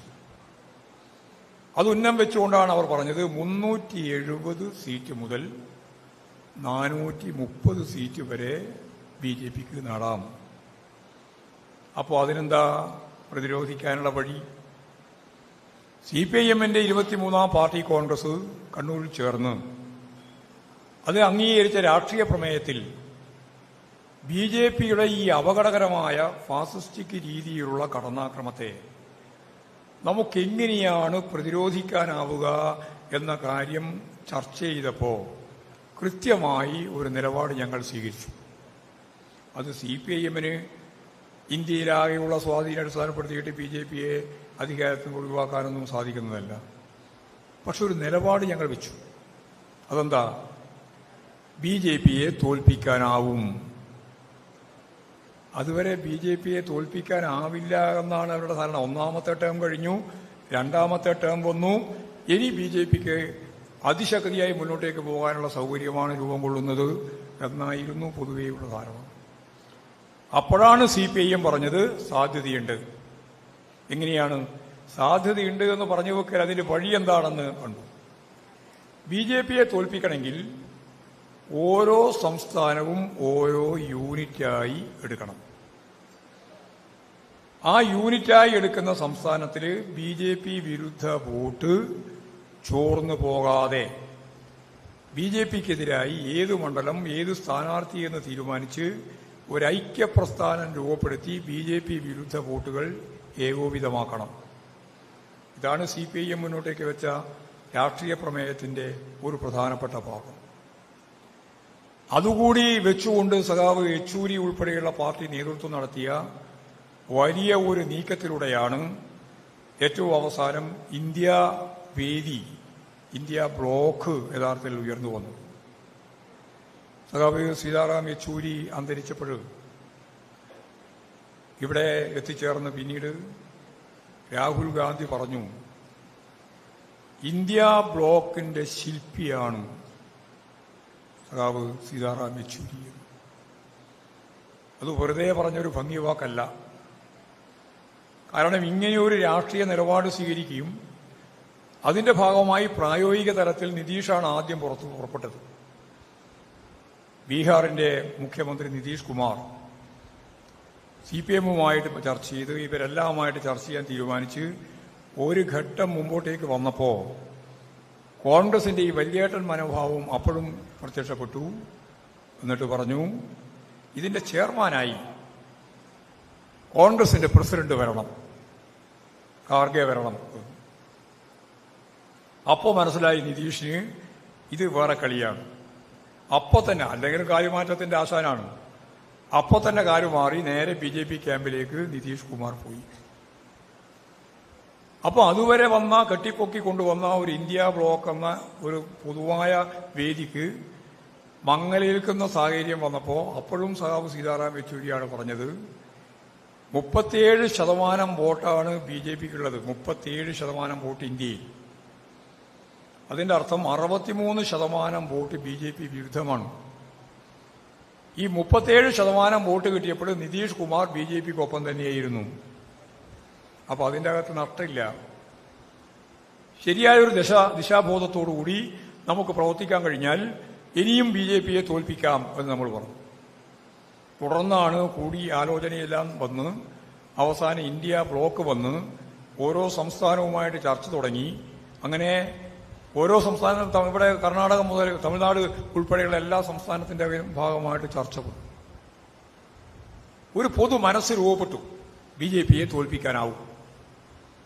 ഭരണഘടനയെ തകർത്ത് മതനിരപേക്ഷ ഉള്ളടക്കത്തെയും ഫെഡറൽ സംവിധാനത്തെയും ജനാധിപത്യപരമായ കാഴ്ചപ്പാടിനെയും പാർലമെന്ററി വ്യവസ്ഥയെയും എല്ലാം തകർത്ത് നമുക്കിപ്പോൾ തന്നെ അറിയുന്നത് പോലെ ഭരണഘടനാ സ്ഥാപനങ്ങളെ മുഴുവൻ അവരുടെ കൃത്യമായ നിയന്ത്രണത്തിൽ കൊണ്ടുവന്നു കഴിഞ്ഞിരിക്കുകയാണ്. എല്ലാം കോടതി ഉൾപ്പെടെയുള്ള ഓരോന്നും എടുത്ത് പരിശോധിച്ചാൽ അതിനെല്ലാം ഭരണഘടനാ സ്ഥാപനങ്ങളായ election commission, CAG, CBI, IT, ED ഇതെല്ലാം ശരിക്കു പറഞ്ഞാൽ ഭരണഘടനാ സ്ഥാപനങ്ങളാണ് സ്വതന്ത്രമായി. പക്ഷെ അതെല്ലാം നിയന്ത്രിക്കുന്നത് ഇപ്പോഴും BJP-യാണ് എന്നെല്ലാവർക്കും അറിയാം, പ്രത്യേകിച്ച് RSS ആണ്. ഇനി ഭരണഘടന മാറ്റിയാൽ മാത്രമേ വേണ്ടൂ, അതിന് ഈ ഭൂരിപക്ഷം വേണം. പക്ഷേ ഇന്ത്യ ജനത താൽക്കാലികമായിട്ടെങ്കിലും ഈ ഭരണഘടന മാറ്റി ചാതുർവർണ്ണ വ്യവസ്ഥയിൽ അധിഷ്ഠിതമായ മനുസ്മൃതിയിൽ ഊന്നിയ, അതാണല്ലോ ഈ സനാതനൊക്കെ പറഞ്ഞുകൊണ്ടിരിക്കുന്നത്, അതിലൂന്നിയ ഒരു ഭരണഘടന വേണം എന്ന ധാരണയെ താൽക്കാലികമായെങ്കിലും ഇന്ത്യൻ ജനത അതിനെ പ്രതിരോധിച്ചിരിക്കുന്നു. അത് ഉള്ളതുപോലെ തന്നെ നമ്മൾ കാണേണ്ടതാണ്. 2% വോട്ടിന്റെ കുറവ് മാത്രമേ ഉണ്ടായിട്ടുള്ളൂ. 38 MP കൂടി കിട്ടിയിരുന്നുവെങ്കിൽ ഇന്നത്തെ ഈ ചിത്രം കൊണ്ട് മാറുകയായിരുന്നു. പക്ഷേ കോൺഗ്രസ് ഫലപ്രദമായി BJP വിരുദ്ധ രാഷ്ട്രീയം കൈകാര്യം ചെയ്യാൻ ഇന്ത്യ ബ്ലോക്കിന്റെ ഭാഗമായിട്ട് ആദ്യം പാർലമെന്റ് തെരഞ്ഞെടുപ്പിന്റെ ഭാഗമായിട്ട് നിൽക്കുമ്പോഴും ഇല്ല, ഇപ്പോഴും സംസ്ഥാന നിയമസഭകളിലേക്ക് നടന്നുകൊണ്ടിരിക്കുന്ന തെരഞ്ഞെടുപ്പിന്റെ ഭാഗമായിട്ടും അവരില്ല. ഇന്നലെ ഇപ്പോഴും കൃത്യമായിട്ട് ഡൽഹി തെരഞ്ഞെടുപ്പിന്റെ വാർത്ത വന്നു, ഹരിയാനയുടെ നേരത്തെ വന്നു, മഹാരാഷ്ട്രയിൽ വന്നു. എന്താ അവിടെയൊക്കെ സംഭവിച്ചത്? ഇപ്പോൾ ഡൽഹി പോലെയുള്ള തന്ത്രപ്രധാനമായ ഒരു പ്രദേശത്തിന്റെ ഭരണം നീണ്ട 25 വർഷക്കാലത്തിന് ശേഷം വീണ്ടും അവർക്ക് ലഭിച്ചിരിക്കുകയാണ്. അങ്ങനെ ലഭിക്കുമ്പോൾ ആരാണ് ആ ഭരണം തടികയിൽ BJPക്ക് നൽകിയത് എന്ന ചോദ്യത്തിന് കൃത്യമായ ഒറ്റ ഉത്തരം മാത്രമേ ഉള്ളൂ, അത് കോൺഗ്രസാണ്.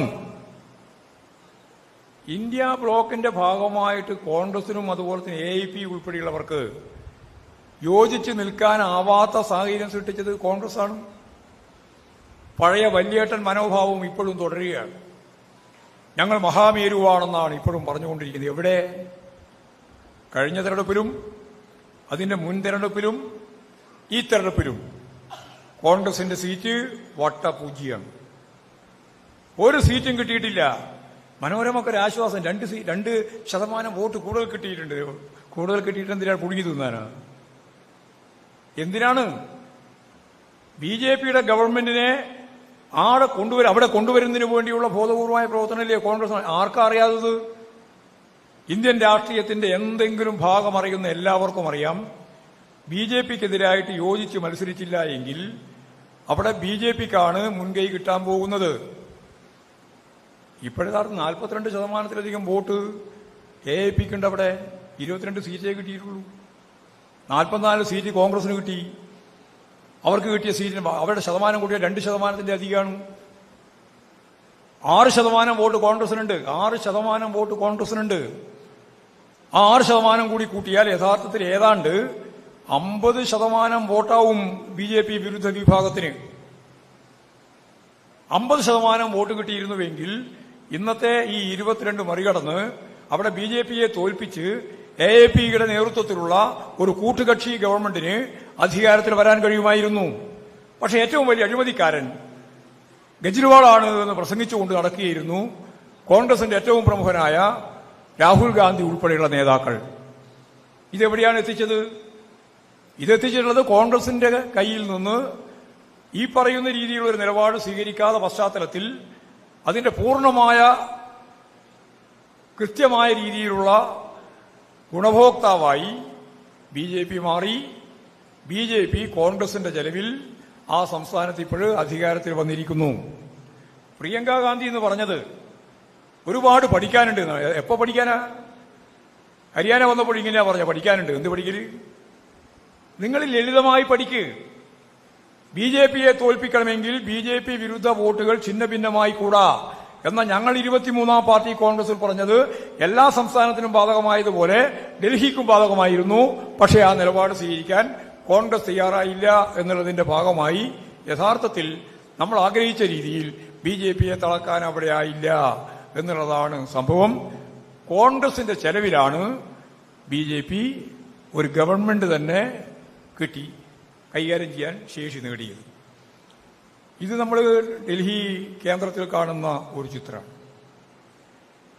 ഇനിയിപ്പോഴും മന്ത്രിമാരെടുത്ത് പരിശോധിച്ച് നോക്കിയാലും അവരെടുത്തുകൊണ്ടിരിക്കുന്ന നിലപാടുകൾ പരിശോധിച്ച് നോക്കിയാലും BJP വിരുദ്ധ രാഷ്ട്രീയത്തെയാണോ അവർ കൈകാര്യം ചെയ്യുന്നത്? ഇപ്പോൾ കേരളത്തെ സംബന്ധിച്ചിടത്തോളം കഴിഞ്ഞ ബഡ്ജറ്റ് വന്നു. അവരുടെ നിലപാട് BJP ഒരു ഹിന്ദു രാഷ്ട്രം സ്ഥാപിക്കാൻ വേണ്ടി നടത്തിക്കൊണ്ടിരിക്കുന്ന എല്ലാ പ്രക്രിയയും എതിർത്തുകൊണ്ടല്ലാതെ നമുക്ക് മുന്നോട്ടേക്ക് പോകാൻ സാധിക്കില്ല എന്ന നിലപാട് ദേശീയ രാഷ്ട്രീയത്തിൽ CPI എടുത്തു. അങ്ങനെ വരുമ്പോൾ കോൺഗ്രസുമായിട്ടൊരു ദേശീയ ഐക്യമുന്നണിയൊന്നും പാർട്ടി ഉദ്ദേശിക്കുന്നില്ല, രാഷ്ട്രീയ കൂട്ടുകെട്ട് ഉദ്ദേശിക്കുന്നില്ല. എന്നാൽ അതിവിശാലമായ ഒരു ഐക്യപ്രസ്ഥാനം BJPക്കെതിരായിട്ട് രൂപപ്പെട്ടാൽ മാത്രമേ BJPയെ പ്രതിരോധിക്കാനാവുള്ളൂ എന്ന നമ്മുടെ അനുഭവം, ഇന്ത്യൻ ജനതയുടെ അനുഭവം, അത് പ്രായോഗികമായി കൈകാര്യം ചെയ്യുന്നതിൽ കോൺഗ്രസിന്റെ വീഴ്ച ഇത് ചൂണ്ടിക്കാണിച്ച് പരിഹരിച്ചുകൊണ്ടുപോകണം നമുക്ക് ദേശീയ രാഷ്ട്രീയത്തിൽ കൃത്യമായ നിലപാട് സ്വീകരിക്കാൻ. മതനിരപേക്ഷതയ്ക്കു വേണ്ടി ജനാധിപത്യ മൂല്യങ്ങൾ ഉയർത്തിപ്പിടിക്കാൻ, ഫെഡറൽ സംവിധാനം നിലനിർത്താൻ, ഈ ഭരണഘടനയെ തന്നെ നിലനിർത്തുന്നതിന് വേണ്ടിയുള്ള താൽക്കാലികമായ ഒരു സംവിധാനത്തിലേക്ക് പോകാൻ ഇന്ത്യൻ ജനത 18ാം ലോകസഭാ തെരഞ്ഞെടുപ്പിന്റെ ഭാഗമായിട്ടുള്ള പോരാട്ടത്തിൽ ഒറ്റയ്ക്ക് ഭൂരിപക്ഷമില്ലാത്ത അവസ്ഥയിലേക്ക് BJPയെ എത്തിച്ചിരിക്കുന്നു. കൂട്ടുകക്ഷി ഗവൺമെന്റാണ്. പക്ഷേ കൂട്ടുകക്ഷിയാണെങ്കിലും പഴയ BJPയുടെ ഗവൺമെന്റിന്റെ നിലപാട് അതേപോലെ തുടരുകയാണ്.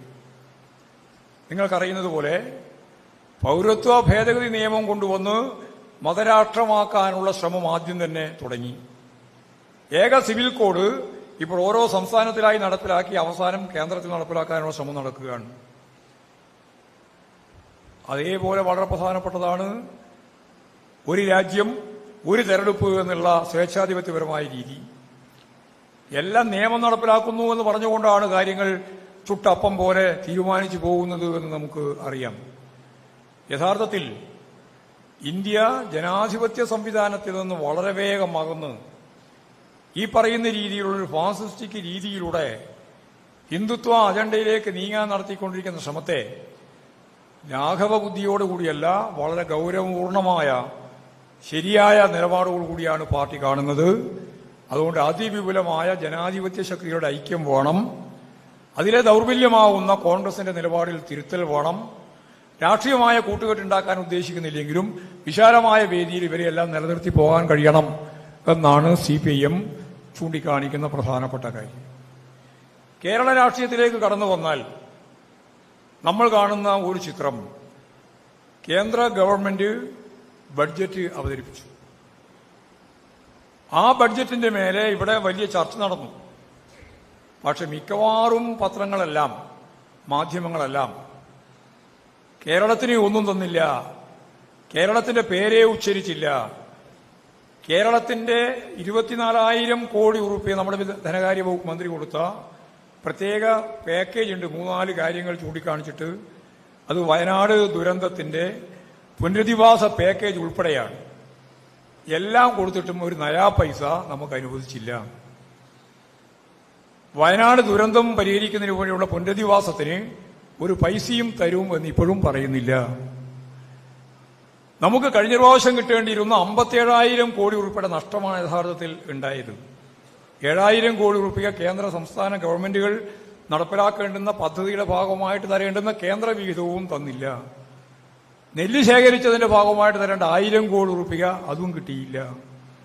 ചുരുക്കി പറഞ്ഞാൽ പലരും ചോദിക്കുന്നത് പോലെ ഇന്ത്യയുടെ ഭാഗമല്ലേ കേരളം എന്ന ചോദ്യം ഉന്നയിക്കത്തക്ക രീതിയിലുള്ള ഒരു ബഡ്ജറ്റ് അവതരണമാണ് യഥാർത്ഥത്തിൽ ഇപ്പോഴും നടന്നത്. ഇത് വലിയ പ്രതിഷേധം ഇടതുപക്ഷ മുന്നണി ഗവൺമെന്റിനോ മുന്നണിക്കോ മാത്രമല്ല, എല്ലാ രാഷ്ട്രീയ പാർട്ടിയുടെയും ഭാഗമായിട്ട് നിൽക്കുന്ന കേരളീയർക്ക് സ്വയം തന്നെ അയ്യോ ഈ കേരളത്തിൽ ഒന്നുമില്ലല്ലോ എന്നൊരവസ്ഥ. ബീഹാറിന് വാരിക്കോരി കൊടുക്കാൻ തീരുമാനിച്ചു, അവിടെ ഇലക്ഷനാണ്. ഡൽഹിയെ ബാധിക്കുന്ന രീതിയിലാണ് 12 ലക്ഷം ഉറുപ്പികൾക്ക് മേലെ മാത്രം ആദായ നികുതിയുടെ പ്രശ്നം. അത് 30% ആളുകൾ ഈ ആദായ നികുതി കൊടുക്കുന്നവരായിട്ടാണ് ഇപ്പൊ ഏറ്റവും അവസാനം വന്ന ഡൽഹി കണക്കിൽ കണ്ടത്. അപ്പൊ ഇതെല്ലാം ഉപയോഗിക്കുകയാണ്, തെരഞ്ഞെടുപ്പിന്റെ രാഷ്ട്രീയമായിട്ട് ഉപയോഗിക്കുകയാണ്. നമുക്ക് ഒരു കാര്യവും ചെയ്യില്ല എന്ന് നിർബന്ധം പിടിക്കുകയാണ്. ഈ സാഹചര്യത്തിൽ ഇന്നലെ communist party of India Marxist central ഞങ്ങൾ സെക്രട്ടേറിയറ്റ് ചേർന്ന് തീരുമാനിച്ചു. എല്ലാ സമ്മേളനങ്ങളിലും ഉയർന്നു വന്ന വളരെ പ്രധാനപ്പെട്ട ഒരു കാര്യം അതാണ്, ഈ കേന്ദ്രത്തിന്റെ നിലപാടുകൾക്കെതിരായി അതിശക്തിയായ സമര, പ്രക്ഷോഭ, പ്രചരണ പ്രവർത്തനങ്ങൾ നടത്താൻ പാർട്ടിക്ക് സാധിക്കണം. സാധിച്ചിട്ടുണ്ട്, കുറെ കാര്യങ്ങൾ പോരാ എന്നതായിരുന്നു വിമർശനം. ഞങ്ങളത് കൃത്യമായിട്ട് മുഖവിലക്കെടുത്തു. വരുന്ന 19-ാം തീയതി മുതൽ 5 ദിവസക്കാലം നീണ്ടു നിൽക്കുന്ന ഏരിയാടിസ്ഥാനത്തിലുള്ള കാൽനട പ്രചരണ ജാഥയും അത് കഴിഞ്ഞ് 25-ാം തീയതി 10,000-കണക്കിന് ആളുകൾ പങ്കെടുക്കുന്ന ജില്ലാ കേന്ദ്രത്തിലെ കേന്ദ്ര ഗവൺമെന്റ് ഓഫീസുകൾ ഉപരോധിക്കുക എന്ന രീതിയിലുള്ള അതിശക്തിയായ ഒരു സമരവും ഇപ്പോഴിതിന്റെ ഭാഗമായിട്ട് പാർട്ടി പ്ലാൻ ചെയ്ത് കഴിഞ്ഞിട്ടുണ്ട്. ഇതുകൊണ്ട് അവസാനിക്കില്ല.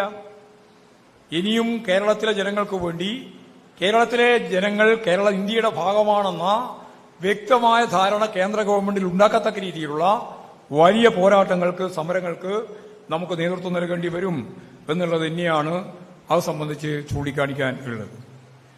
ഇവിടെ ഈ ബഡ്ജറ്റെല്ലാം അവതരിപ്പിച്ചുകൊണ്ട് കണ്ട ഏറ്റവും പ്രധാനപ്പെട്ട കാര്യം, കേന്ദ്ര ഗവൺമെന്റ് പൊതുമേഖലാ സ്ഥാപനങ്ങൾ മുഴുവൻ പൂർണ്ണമായിട്ട് LIC ഉൾപ്പെടെ 100% വിൽക്കാൻ തീരുമാനിച്ചിരിക്കുന്നു.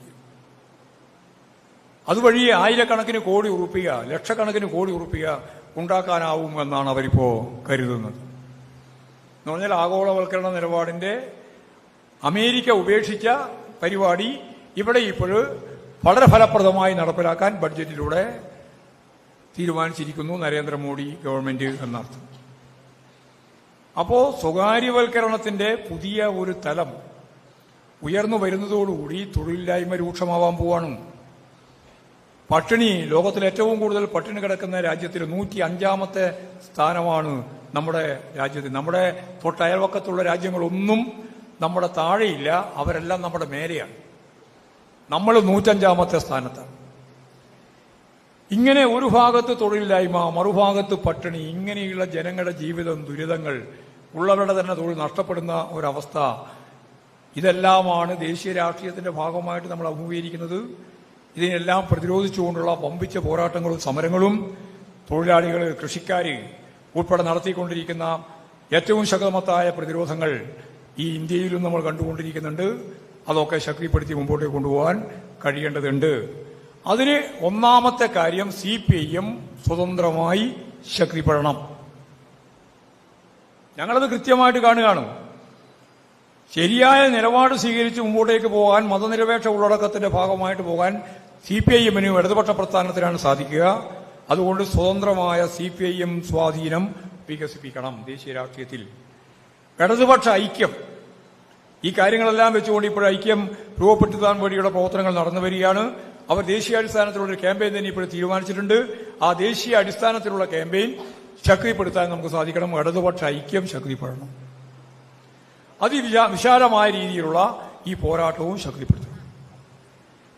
10-ാം പാർട്ടി കോൺഗ്രസിന്റെ ഭാഗമായി നമ്മൾ ചൂണ്ടിക്കാണിച്ചതാണ് ഒരു ജനാധിപത്യ മുന്നണിയിലേക്ക് എത്തത്തക്ക രീതിയിൽ അതിവിപുലമായ രീതിയിലുള്ള ഇടതുപക്ഷ ജനാധിപത്യ ഐക്യം രൂപപ്പെടണം എന്നുള്ളത്. അതിപ്പോഴും പൂർണ്ണമായിട്ട് രൂപപ്പെട്ടു വന്നിട്ടില്ല. ഇടതുപക്ഷ ജനാധിപത്യ മുന്നണി എന്ന് പറയുന്നത് കേരളത്തിലെ മുന്നണിയല്ല ഉദ്ദേശിക്കുന്നത്. തൊഴിലാളികൾ, കൃഷിക്കാർ, കർഷക തൊഴിലാളികൾ, ജീവനക്കാർ, അധ്യാപകർ, ബുദ്ധിജീവികൾ ഉൾപ്പെടെ എല്ലാ ജനവിഭാഗങ്ങളും അവരവരുടെ പ്രശ്നം അടിസ്ഥാനപ്പെടുത്തി ഭരണ സംവിധാനത്തിനെതിരായി നടക്കുന്ന ഉജ്ജ്വലങ്ങളായ പോരാട്ടങ്ങൾ, സമരങ്ങൾ, ഇതാണ് ശക്തിപ്പെടുത്താൻ വേണ്ടിയിട്ട് ഇടതുപക്ഷ ജനാധിപത്യ മുന്നണി കെട്ടിപ്പടുക്കണമെന്ന് പറഞ്ഞത്. അത് രാഷ്ട്രീയ കൂട്ടുകെട്ടല്ല. ഈ ജനങ്ങളുടെ ജീവിത നിലവാരം ഉയർത്താൻ, അവരഭിമുഖീകരിക്കുന്ന പ്രശ്നങ്ങൾക്ക് പരിഹാരം കാണാൻ അതത് മേഖലയിലെ ജനങ്ങൾ ഭരണ സംവിധാനത്തിനെതിരായിട്ട് നടത്തുന്ന പോരാട്ടങ്ങളും സമരങ്ങളുമാണ്. അതിലൂടെയാണ് നമുക്ക് ഇടതുപക്ഷ ജനാധിപത്യ മുന്നണിയിലൂടെയാണ് ജനകീയ ജനാധിപത്യ മുന്നണി കെട്ടിപ്പടുക്കാനാവുക. അതിന്റെ ഭാഗമായിട്ടാണ് നമ്മുടെ പാർട്ടി പരിപാടി ചൂണ്ടിക്കാണിക്കുന്ന ജനകീയ ജനാധിപത്യ ഗവൺമെന്റ് രൂപീകരിക്കാനാവുക. അതിലൂടെയാണ് രാജ്യം സോഷ്യലിസത്തിലേക്ക് ലോകത്തിന്റെ ഒപ്പം മുന്നേറാനുള്ള ഏറ്റവും പ്രധാനപ്പെട്ട ചുമതലകൾ നിർവഹിക്കാൻ സാധിക്കുക. ഇത് വളരെ വേഗം ദിവസങ്ങൾ കൊണ്ട് സാധിക്കുന്നതാണ് എന്ന് തെറ്റിദ്ധാരണയൊന്നും പാർട്ടിക്കില്ല. പക്ഷേ അതിലേക്ക് നീങ്ങുക എന്നത് വളരെ പ്രാധാന്യത്തോടു കൂടിയാണ് 24-ാം പാർട്ടി കോൺഗ്രസിന്റെ ഭാഗമായിട്ട് ഞങ്ങൾ കാണുന്നത് എന്നതാണ് അത് സംബന്ധിച്ച് ചൂണ്ടിക്കാണിക്കുന്നത്. ഈ ഒരു ദേശീയ രാഷ്ട്രീയ പശ്ചാത്തലത്തിൽ കേരളത്തിന്റെ ഇടതുപക്ഷ ജനാധിപത്യ മുന്നണി ഗവൺമെന്റ് ഇന്ത്യയിലാകെയുള്ള ഒരേ ഒരു ബദലാണ്. വേറെ ഒരു ബദലും ഇന്ത്യയിൽ ഇടതുപക്ഷവുമായി ബന്ധപ്പെട്ട് കേരളമല്ലാതെ വേറെയില്ല.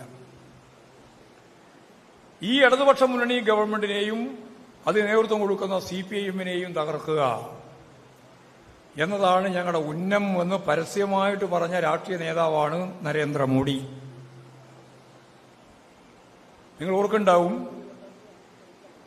ത്രിപുരയിലെ ഗവൺമെന്റ് തകർന്ന് പാർട്ടി പരാജയപ്പെട്ട് BJP ജയിച്ചപ്പോൾ അവർ പ്രതികരിച്ചത് ഇനി ഞങ്ങളുടെ ഉന്നം കേരളമാണ്.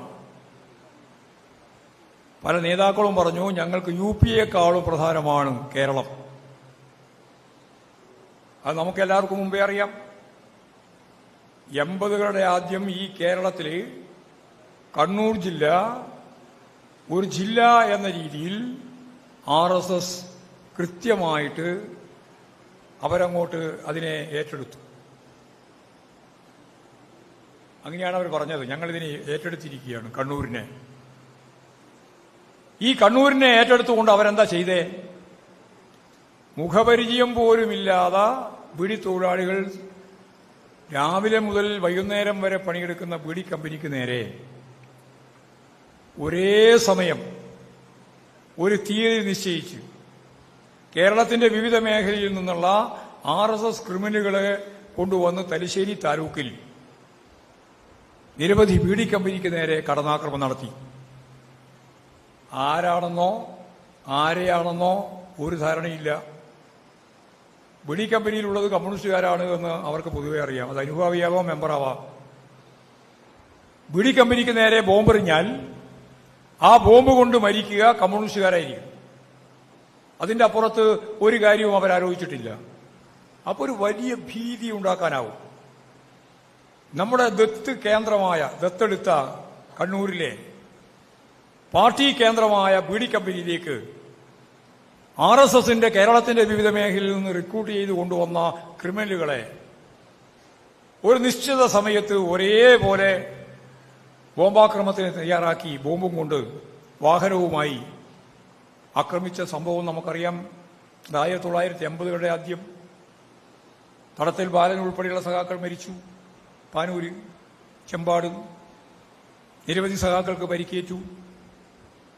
അങ്ങനെ പരിക്കേറ്റ് പാർട്ടി നേതാക്കളും പ്രവർത്തകരും മുഴുവൻ ആശുപത്രിയിലേക്ക് പോയപ്പോൾ അവിടെ പാട്യത്തിനടുത്ത് ഒരു കമ്പനിയിൽ ആക്രമിച്ച് ഓടി രക്ഷപ്പെടാൻ ശ്രമിച്ച ഒരു RSസുകാരൻ ചാലിൽ വീണ് അവിടെ തന്നെ മരിച്ചുപോയി. ആരും നോക്കാനില്ല, എടുക്കാനുമില്ല. നമ്മുടെ പാർട്ടി കേന്ദ്രമാണല്ലോ. അവസാനം പോലീസുകാർ വന്ന് നോക്കിയപ്പോഴാണ് ഒരാളിങ്ങനെ കിടക്കുന്നത്. അന്വേഷിച്ച് നോക്കിയപ്പോഴാണ് ഹരിദാസ്. നോക്കിയപ്പോഴാണ് കണ്ണൂർക്കാരനല്ല, കാസർഗോഡുകാരൻ പോലുമല്ല, കോഴിക്കോട് അത്തോളി RSSന്റെ ഏറ്റവും പ്രമുഖനായ നേതാവ്. ആ RSSന്റെ അതേ വേഷത്തിൽ ആ ചാലിൽ കിടക്കുകയാണ്. എന്നിട്ടാണ് കാര്യങ്ങളെല്ലാം നോക്കി മനസ്സിലാക്കി ഇത് ഇന്ന ആളാണെന്നെല്ലാം നമുക്ക് തിരിച്ചറിയാൻ കഴിഞ്ഞത്. അത് അവരുടെ ഒരു പരിപാടിയായിരുന്നു. എന്താ? ഭീതി ഉണ്ടാക്കുക. കമ്മ്യൂണിസ്റ്റുകാരെ കൊല്ലും, കമ്മ്യൂണിസ്റ്റ് ആവണ്ട എന്ന ഒരു ധാരണ രൂപപ്പെടുത്തുക. അതിനു വേണ്ടിയിട്ടാണ് അവർ 1980കളിൽ ഇത്തരത്തിലുള്ള കോടാനുകോടി 2 കോടി രൂപയാണ് അന്ന് ഇത്തരത്തിലുള്ള പ്രക്രിയയ്ക്ക് വേണ്ടി ഞങ്ങൾ നൽകുന്നു എന്ന് പരസ്യമായിട്ട് ദത്തെടുത്ത് കൊടുത്തത്. 2 കോടി RSSന്. നിരവധി കേസുകൾ, നിരവധി സഖാക്കൾ തലശ്ശേരി താലൂക്കിന്റെയും കണ്ണൂരിലെ വിവിധ മേഖലയിൽ രക്തസാക്ഷികളായി. ആ രക്തസാക്ഷികളായ പശ്ചാത്തലത്തിലും അതിനെ ചെറുത്തു നിന്നു പാർട്ടി. ഭീരുക്കളെ പോലെ ഒളിച്ചോടിയിട്ടില്ല. ബോംബാക്രമണം ഉണ്ടായതിന്റെ ഭാഗമായി കമ്മ്യൂണിസ്റ്റ് പാർട്ടിയിൽ ഇനി ഞങ്ങളില്ല എന്ന് പറഞ്ഞില്ല എന്ന് മാത്രമല്ല, കേരളത്തിലെ ശരാശരി BJP സ്വാധീനത്തെ പ്രതിഫലിപ്പിക്കാനാവാത്ത രീതിയിൽ ഈ തലശ്ശേരി താലൂക്ക് ഉൾപ്പെടെയുള്ള കണ്ണൂർ ജില്ല യഥാർത്ഥത്തിൽ എഴുന്നേറ്റ് നിന്നു. അത് നമ്മൾ ഗൗരവപൂർവ്വം കാണേണ്ടതാണ്. അതിശക്തിയായ പോരാട്ടത്തിലൂടെ തന്നെയാണ് നമ്മളതിനെ പ്രതിരോധിച്ചത്. അപ്പൊ ഞാനിവിടെ പറഞ്ഞത് ആരെയെങ്കിലും വകവരുത്തുക എന്നുള്ള പ്രത്യേക ഉന്നം വെച്ചുകൊണ്ടല്ല. കമ്മ്യൂണിസ്റ്റ് പാർട്ടിയെ പൂർണ്ണമായിട്ട് കീഴ്പ്പെടുത്താൻ വേണ്ടിയുള്ള ശ്രമം ഇവിടെ നടന്നു. തൃശ്ശൂര് നിരവധിയായ കൊലപാതക സംവിധാനങ്ങൾ ഇവിടെ ഉണ്ടാക്കി.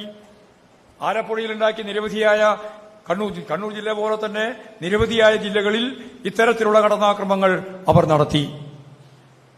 ഈ കടന്നാക്രമങ്ങളെല്ലാം അതിജീവിച്ചുകൊണ്ട് തന്നെയാണ് കമ്മ്യൂണിസ്റ്റ് പാർട്ടിയും ഇടതുപക്ഷ പ്രസ്ഥാനവും ഈ കേരളത്തിൽ സജീവമായി മുന്നോട്ടേക്ക് വന്നത്. അങ്ങനെ മുന്നോട്ടേക്ക് വരുമ്പോൾ ഇപ്പോഴ് വലിയ രീതിയിലുള്ള കടന്നാക്രമം ഗവൺമെന്റിനെയും അവരുടെ പണവും എല്ലാം ഉപയോഗിച്ച് പഴയ രീതിയിലല്ല, പഴയ രീതിയിലുള്ളതിനെ കൈകാര്യം ചെയ്യാൻ നമ്മളെല്ലാവരും പഠിച്ചു.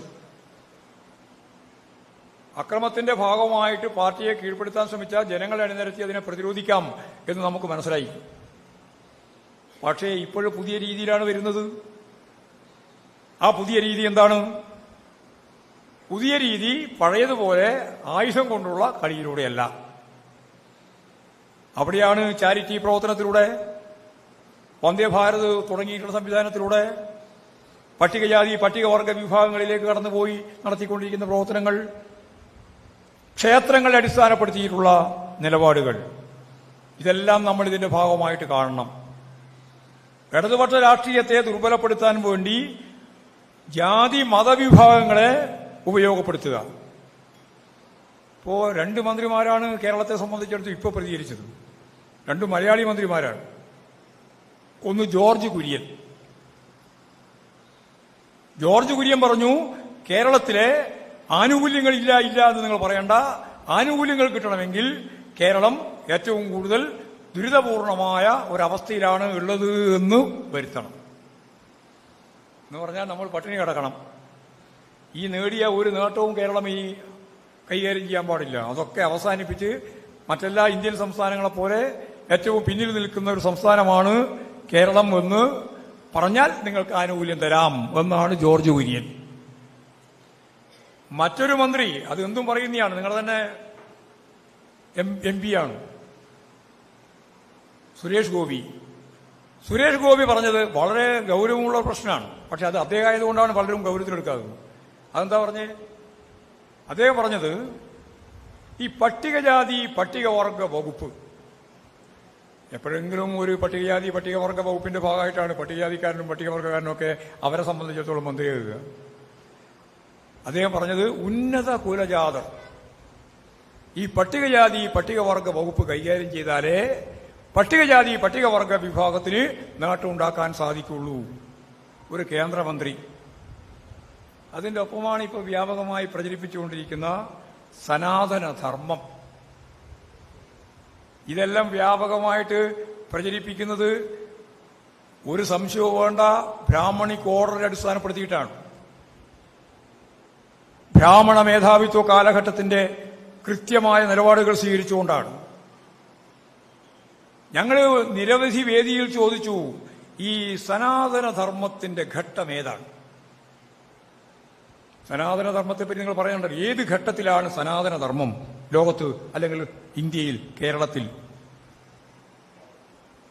ചരിത്രം അറിയുന്ന ഒരാൾക്കും ആ ഘട്ടം പറയാനില്ല. എന്നാൽ നിങ്ങൾക്ക് വേണമെങ്കിൽ പറയാം ഫ്യൂഡൽ ഘട്ടം. VMS പറഞ്ഞ ജാതി ജന്മി നാടുവാഴി വ്യവസ്ഥ, അവിടെയാണ് ബ്രാഹ്മണ മേധാവിത്വപരമായ ഓർഡർ അനുസരിച്ചുള്ള മനുസ്മൃതിയും ചാതുർവർണ്ണയവും എല്ലാം നിങ്ങൾ കൈകാര്യം ചെയ്തത്. എന്താ ഇതിന്റെ എല്ലാം കൃത്യമായ പൊരുൾ? സൂക്ഷ്മമായിട്ട് പരിശോധിക്കണം. അങ്ങനെ പരിശോധിക്കുമ്പോൾ നമ്മൾക്ക് കൃത്യമായി മനസ്സിലാവും, ഇന്നത്തെ കേരളത്തിലും ഇന്ത്യയിലും ഒരു 10-60-70 വർഷം മുമ്പ് വരെ മനുഷ്യജീവിതം എങ്ങനെയാണ് കൈകാര്യം ചെയ്യപ്പെട്ടത്. സ്വാതന്ത്ര്യം കിട്ടുന്നതിന് മുമ്പായാലും സ്വാതന്ത്ര്യം കിട്ടിയതിനു ശേഷം കുറച്ചു കാലം കടന്നു വരുന്നവരും ഏതാണ്ട് വേണമെങ്കിൽ 57 വരെ നമുക്ക് പറയാം. എങ്ങനെയായിരുന്നു? അതിനെയാണ് VMS പറഞ്ഞത്. യഥാർത്ഥത്തിൽ ഫ്യൂഡൽ ജീർണതയുടെ അങ്ങേ അറ്റമായിരുന്നു ഈ കേരളം. തൊട്ടുകൂടായ്മ, തീണ്ടിക്കൂടായ്മ, കണ്ടുകൂടാ, നിഴലുകൾ തമ്മിൽ കൂട്ടിമുട്ടിക്കൂടാ. ബ്രാഹ്മണൻ യാത്ര ചെയ്യുന്നതിന്റെ, അല്ലെങ്കിൽ സവർണൻ യാത്ര ചെയ്യുന്നതിന്റെ ആ ഭാഗത്തൂടെ നടന്നു പോകുന്ന പാവപ്പെട്ട പട്ടികജാതിക്കാരൻ, പട്ടികവർഗക്കാരൻ, പൊലയൻ, അവൻ ഒരു പ്രത്യേക ശബ്ദത്തിലൂടെ വേണം നടന്നു പോകാൻ. പോയി പോയി എന്ന് പറഞ്ഞാൽ ഞാനുണ്ട് ഇവിടെ, നോയിക്കോ എന്ന് പറഞ്ഞാൽ അയിത്തായി പോവും. അടിമതുല്യമായ ജീവിതം, വെച്ചുകാണലും കങ്കാണിയും നൂരിയും മുക്കാലും വാശിയും വണ്ണാത്തി മാറ്റിമുടക്കലും കല്ലും തോലും വെച്ചുകെട്ടൽ ഉൾപ്പെടെയുള്ള അക്രമ പിരിവുകൾ കൊണ്ട് ഏത് ഭൂപ്രഭുവിനും ജന്മിക്കും ഏത് കുടിയാന്റെ മേലെ കുതിര കയറാനുള്ള അവകാശം. ഞാൻ ഒരു സ്ഥലത്ത് പ്രസംഗിച്ചപ്പോൾ ചിലർ പ്രതിഷേധിക്കുന്നു എന്ന് പറഞ്ഞു. നിങ്ങൾക്ക് പ്രതിഷേധിക്കാം, പക്ഷേ ഈ രാജ്യത്ത് ഉണ്ടായ സംഭവമാണ് ഞാൻ പറഞ്ഞത്. ബ്രാഹ്മണ മേധാവിത്വത്തിന്റെ ഒരു പ്രത്യേക ഘട്ടത്തിൽ പറഞ്ഞു, ബ്രാഹ്മണന്റെ കുട്ടി മറ്റുള്ളവർക്ക് യഥാർത്ഥത്തിൽ അവരെ ഏറ്റവും നല്ല പൗരന്മാരാക്കി രൂപപ്പെടുത്താൻ സാധിക്കുന്ന രീതിയിലുള്ള പ്രസവം ധരിക്കുന്നത് നല്ലതാണെന്ന്. അത് ഞാൻ ഇടുക്കി പറഞ്ഞപ്പോൾ ചിലർക്ക് വലിയ പൊള്ളാൻ തന്നെയല്ലേ പ്രസംഗിക്കുന്നത്. ഇതായിരുന്നു ഒരു കാലം. അതുപോലെ തന്നെ ബ്രാഹ്മണന് വേളി കഴിഞ്ഞാൽ വേളി മൂത്ത ആൾക്ക് മാത്രമേ ഉള്ളൂ, ബാക്കിയുള്ളവർക്ക് സംബന്ധം. അത് നായർ സ്ത്രീകൾ തന്നെ സംബന്ധം കഴിക്കുക. പക്ഷേ മക്കൾക്ക് തൊട്ടുകൂടാ, അച്ഛനെ തൊട്ടുകൂടാതെ ഒരു കാലം. ഇതെല്ലാം ഈ കേരളം കണ്ടതല്ലേ. കല്യാട്ടശമാനന്റെയും കരക്കാട്ടിട നായനാരുടെയും മുമ്പിൽ അവിടെ കല്യാണം കഴിച്ചു വരുന്ന കർഷകന്റെയും കർഷക തൊഴിലാളിയുടെയും കുട്ടികൾ, മക്കൾ, അവരാദ്യത്തെ ഒന്നാമത്തെ ദിവസം അന്തി ഉറങ്ങാൻ പോകേണ്ടത് ഇവന്റെ ഏറ്റവും പ്രധാനപ്പെട്ട കൊട്ടാരങ്ങളിലേക്കാണ്. അങ്ങനെ കൊട്ടാരത്തിലേക്ക് പോയില്ലെങ്കിൽ അവന്റെ കൊല, വൈശായി കുണ്ടം എന്ന് പറയുന്ന ഒരു വലിയ കൊല്ലി, അതിന്റെ മേലെ കൊണ്ടുപോയിട്ട് നിർത്തിയിട്ട് താഴത്തേക്ക് തള്ളും. ഓടത്തുപാലം എന്ന് പറയുന്ന ഇന്നും ആ പ്രദേശം അവിടെയുണ്ട്, നമുക്ക് കാണാം. അവിടെ കയറോടുകൂടിയുള്ള തൂക്കുമരം, അവിടെ തൂക്കിക്കൊല്ലാം. ഈ ജീർണമായ സാംസ്കാരികവും സാമ്പത്തികവുമായ ജീവിതത്തിന്റെ യഥാർത്ഥ പശ്ചാത്തലമാണ് ജാതി ജന്മി നാടുവാഴി വ്യവസ്ഥ. ആ വ്യവസ്ഥയുടെ കാലമാണ് നിങ്ങൾ സനാതന ധർമ്മത്തിന്റെ പേരും പറഞ്ഞു നടക്കുന്നത്. എവിടെ? ആർക്ക്? ബ്രാഹ്മണർക്ക്, സവർണർക്ക്, അതിലെ സമ്പന്നർക്ക്. സവർണറിലെ പാവപ്പെട്ടവനില്ല. സമ്പന്നർ എന്ന് പറയുമ്പോൾ നിങ്ങൾക്കറിയാം 4 വർണ്ണം, ചാതുർവർണ്ണ്യം. ബ്രാഹ്മണര്, ക്ഷത്രിയര്, വൈശ്യര്, ശൂദ്രര്.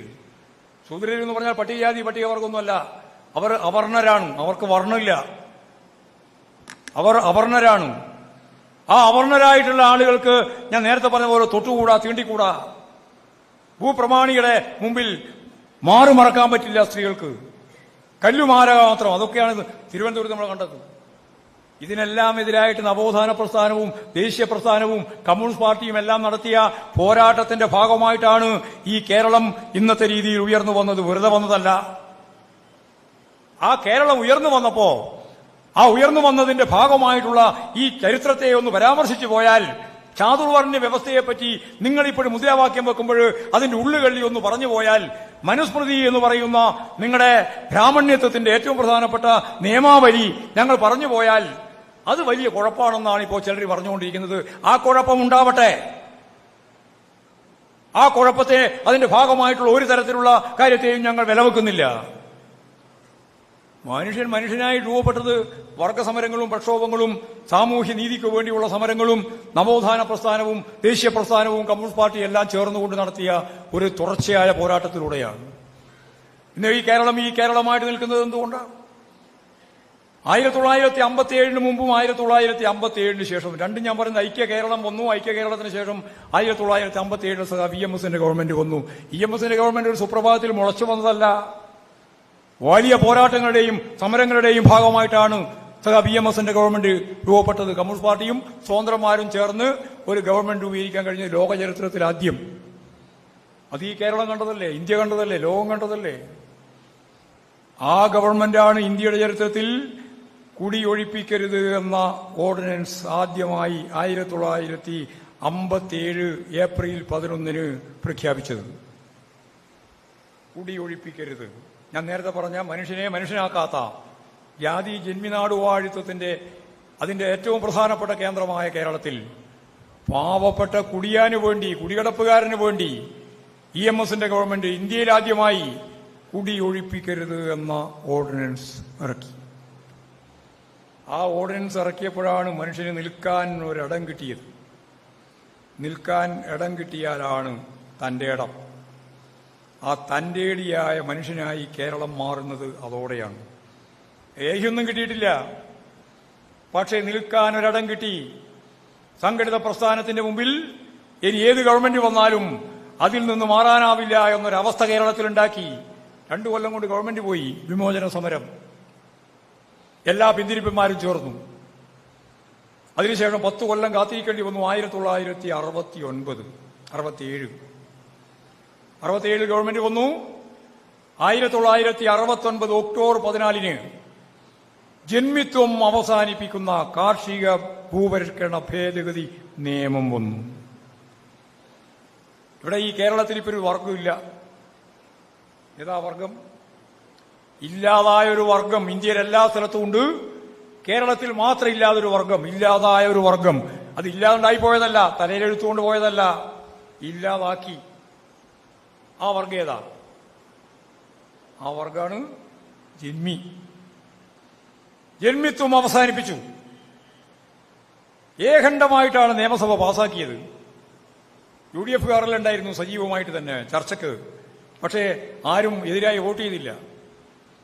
1969 ഒക്ടോബർ 14 നിയമം പാസായി.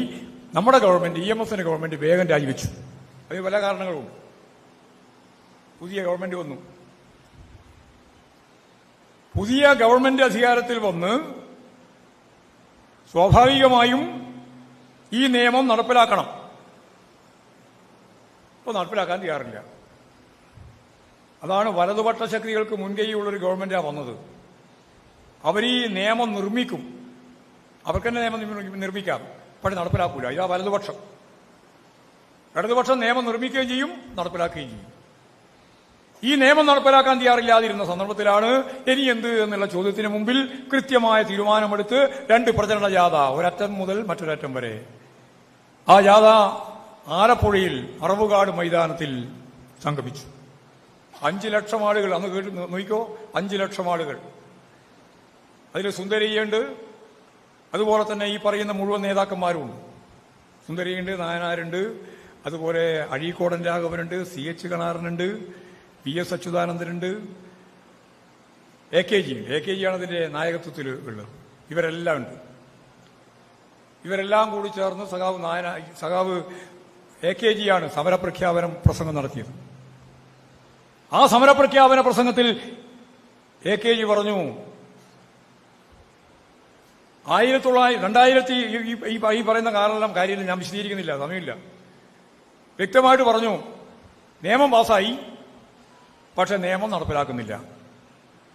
അടുത്തതാണ് വളരെ പ്രധാനപ്പെട്ട പ്രയോഗം.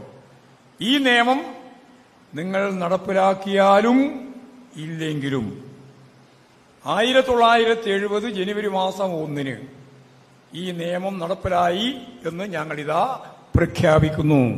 കരഘോഷത്തിനിടയിൽ സഖാവ് AKGയുടെ പ്രസംഗം ജനങ്ങൾ അംഗീകരിച്ചു. സമ്മേളനം പിരിഞ്ഞു. വളരെ ചുരുക്കം ദിവസം മാത്രം. ഇത് ഡിസംബർ 14 ജനുവരി 1 വളരെ ചുരുക്കം ദിവസം കേരളം മുഴുവൻ ഒറ്റക്കെട്ടായിട്ട് ഇറങ്ങി. 1970 ജനുവരി മാസം 1 രാവിലെ പുലരുമ്പോൾ മുഴുവൻ കമ്മ്യൂണിസ്റ്റുകാരും കർഷക സംഘത്തിന്റെ നേതാക്കന്മാരും പ്രവർത്തകരും മുഴുവൻ ഗ്രാമങ്ങളിൽ 10 സെന്റ് വളച്ചു കെട്ടി ഉഭയങ്ങൾ എടുത്തു, തേങ്ങയെല്ലാം മറച്ചു. അല്ലേ തേങ്ങാ വിപ്ലവം അന്ന് കരുണാകരൻ പറഞ്ഞത്. എല്ലാം എടുത്തു. വലിയ ഏറ്റുമുട്ടൽ നടന്നു പല സ്ഥലങ്ങളിലും. പാർലമെന്ററി സംവിധാനത്തിന്റെ ഭാഗമായിട്ട് നിയമം നിർമ്മിക്കുകയും ആ നിയമം നടപ്പിലാക്കാതിരിക്കുമ്പോൾ പാർലമെന്റേതര മാർഗത്തെ അടിസ്ഥാനപ്പെടുത്തിയിട്ട് എങ്ങനെ ജനകീയ മുന്നേറ്റത്തിലൂടെ ആ നിയമം നടപ്പിലാക്കാമെന്ന ലോകത്തിന് നൽകിയ കേരളത്തിലെ കമ്മ്യൂണിസ്റ്റ് പ്രസ്ഥാനത്തിന്റെ ആദ്യത്തെ ഏറ്റവും പ്രധാനപ്പെട്ട പ്രത്യയശാസ്ത്രപരമായ പിന്തുണ എങ്ങനെ സാധിക്കും? കൃത്യമായിട്ട് സാധിച്ചു. ഭാർഗവി എന്ന ആലപ്പുഴയിലെ സ്ത്രീ സഖാവിനെ വരെ വെടിവെച്ചു കൊന്നു. 18 രക്തസാക്ഷികളുണ്ടായി. വെറുതെ അനായാസമായി ഇങ്ങനെ നടന്നതല്ല, നല്ല ആയാസം ഉണ്ടായതായിരുന്നു പോരാട്ടം. സഖാവ് AKG തന്നെ നൽകി സമരം നേതൃത്വം കൊടുത്തുകൊണ്ടുള്ള മിച്ചഭൂമി സമരം തുടർന്നു. അങ്ങനെ വർഷങ്ങൾ പിന്നിട്ട് തിരിഞ്ഞു നോക്കിയപ്പോ 36 ലക്ഷം കുടുംബങ്ങൾക്ക് സ്വന്തമായിട്ട് ഭൂമി നേടിക്കൊടുക്കാനായ ഒരു ഉജ്ജ്വല പോരാട്ടമാണ് കമ്മ്യൂണിസ്റ്റുകാർ നടത്തിയ ഈ ജീവിതത്തിന്റെ ഭാഗമായിട്ട് നടന്ന ഭൂബന്ധത്തിൽ മൗലികമായ മാറ്റം വരുത്തിയ ജന്മിത്വം അവസാനിപ്പിച്ച ഈ പോരാട്ടവും ഈ നിയമയുദ്ധവും. ഇത് കേരളത്തിന്റെ ചരിത്രത്തിൽ മാത്രമേ ഉള്ളൂ, വേറെ ഒരു ചരിത്രവുമില്ല ഇന്ത്യയിൽ. കേരളത്തിന്റെ മാത്രം പ്രത്യേകതയാണ്. 36 ലക്ഷം കുടുംബങ്ങൾക്കാണ് ഭൂമി കിട്ടിയത്. 5 സെന്റ് മുതൽ 15 ഏക്കർ വരെ. ആ ഭൂമി കിട്ടിയതോടുകൂടി ചിത്രം കൊണ്ട് മാറിയില്ലേ? പിന്നെ ഒരുപാട് കാര്യങ്ങളുണ്ട്. അതിന്റെ ഭാഗമായിട്ട് ജനകീയാസൂത്രണം പറയാം, സാക്ഷരതാ പ്രസ്ഥാനം പറയാം, അതുപോലെ കുടുംബശ്രീ പറയാം, ക്ഷേമ പെൻഷനുകളുടെ വിപുലീകരണം പറയാം, തുടങ്ങി ഒരുപാട് കാര്യങ്ങൾ ഈ കാലഘട്ടത്തിൽ മുമ്പോട്ടേക്ക് പോകും. പക്ഷെ അടിസ്ഥാനപരമായിട്ട് കേരളത്തെ മാറ്റിയത് ഇതാണ്. ഈ മൗലികമായ മാറ്റം തന്നെയാണ് യഥാർത്ഥത്തിൽ സംഭവിച്ചത്. ആശ്വാസം നൽകാൻ മാത്രമല്ല, മൗലികമായ നിലപാടുകൾ സ്വീകരിക്കാനും ഇടതുപക്ഷ മുന്നണി ഗവൺമെന്റുകൾക്ക് സാധിക്കുമെന്ന് സഖാ VMS ജീവിച്ചിരിക്കുമ്പോൾ തന്നെ രാഷ്ട്രീയ പ്രമേയത്തിന്റെ ഭാഗമായിട്ട് കാര്യങ്ങൾ സൂചിപ്പിച്ചു. ഞാൻ പറഞ്ഞു വന്നത്, ഒരു പുതിയ കേരളം രൂപപ്പെടുകയും ഇതിലൂടെയാണ് കേരളം രൂപപ്പെട്ടത്. 57 സഖാ VMSന്റെ ഗവൺമെന്റ് 1ാം ക്ലാസ്സിൽ ചേരുന്ന മുഴുവൻ കുട്ടികൾക്കും സ്കൂളിൽ പഠിക്കാനുള്ള സൗകര്യം, ഉച്ചക്കഞ്ഞി. അവിടെ നിന്നാണ് യഥാർത്ഥത്തിൽ അടിസ്ഥാനപരമായ കേരളത്തിന്റെ വളർച്ച. വ്യാവസായിക മേഖലയിൽ, കാർഷിക മേഖലയിലുള്ള ഇടപെടൽ, സാംസ്കാരിക മേഖലയിലുള്ള ഇടപെടൽ, സർവ്വതലസ്പർശിയായ മേഖല 2 കൊല്ലം കൊണ്ട് വലിയ ഇടപെടലാണ് സഖാ VMSന്റെ ഗവൺമെന്റ് നടത്തിയത്. അന്നത്തെ തലമുറ വിദ്യാഭ്യാസം നേടി. അതിന്റെ അടുത്ത തലമുറയും സാമാന്യം വിദ്യാഭ്യാസം നേടി.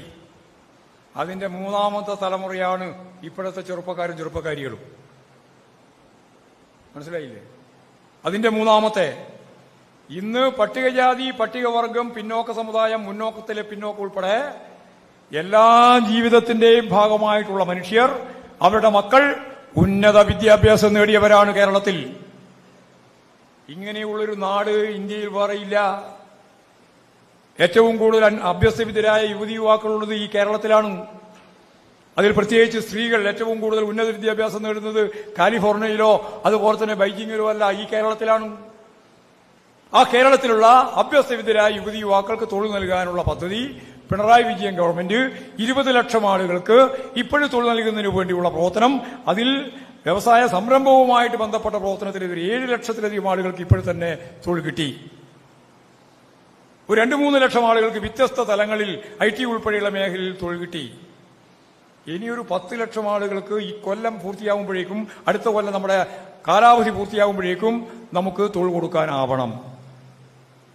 ഇപ്പൊ 20 ലക്ഷം ആളുകൾക്ക് അതിന്റെ ബൃഹത്തായ പദ്ധതിയുമായിട്ട് ഐസക് ഉൾപ്പെടെയുള്ള ആളുകൾ, KDISCും അതുപോലെ തന്നെ എക്കണോമി മിഷൻ ഉൾപ്പെടെയുള്ള സംവിധാനവുമായിട്ട് വരികയാണ്. ജോലി കൊടുക്കാൻ കഴിയും. 10,000-കണക്കിന് ആളുകൾക്ക് ജോലി കൊടുക്കാൻ സാധിക്കുന്ന പദ്ധതി നമുക്ക് നടപ്പിലാക്കാനാവും. ഇപ്പൊ തന്നെ ഇതിന്റെ ഭാഗമായിട്ട് നിരവധി ആൾക്ക് തൊഴിൽ കിട്ടിയിട്ടുണ്ട്. ഓരോ മണ്ഡലത്തിലും 10,000-കണക്കിന് ആളുകൾക്ക് തൊഴിൽ കൊടുക്കാൻ കഴിഞ്ഞാൽ ഇന്ത്യയിലെ ഏറ്റവും പ്രധാനപ്പെട്ട മാതൃകാപരമായ ഒരു സംസ്ഥാനമായി, മനുഷ്യന്റെ വാങ്ങൽ ശേഷിയും കഴിവും വർദ്ധിപ്പിച്ച ഒരു സംസ്ഥാനമായി കേരളം മാറും. അപ്പോൾ അത് അങ്ങനെയാണ്. അപ്പോൾ തൊഴിൽ എല്ലാവർക്കും നൽകാൻ സാധിക്കുന്ന പശ്ചാത്തലം നമുക്കൊരുക്കാം. നവകേരളം പൂർത്തിയാകുമ്പോഴേക്ക് 20 കൊല്ലം കൂടി കഴിയുമ്പോൾ നമ്മൾ ആഗ്രഹിക്കുന്ന രീതിയിൽ തൊഴിലില്ലായ്മ പ്രശ്നവും കേരളത്തിൽ പരിഹരിക്കാം. ഇപ്പോൾ ഭവനം, വീടില്ലാത്ത മനുഷ്യർക്കെല്ലാം വീട്. ഇപ്രാവശ്യത്തെ ബഡ്ജറ്റിന്റെ ഭാഗമായിട്ട് പറഞ്ഞു 1 ലക്ഷം കൂടുതൽ വീട് കൊടുക്കാൻ പോവാണ്. 1 ലക്ഷം, 5 ലക്ഷത്തിനായിട്ടുണ്ട്. ഇനി 1 ലക്ഷം ഇപ്രാവശ്യം.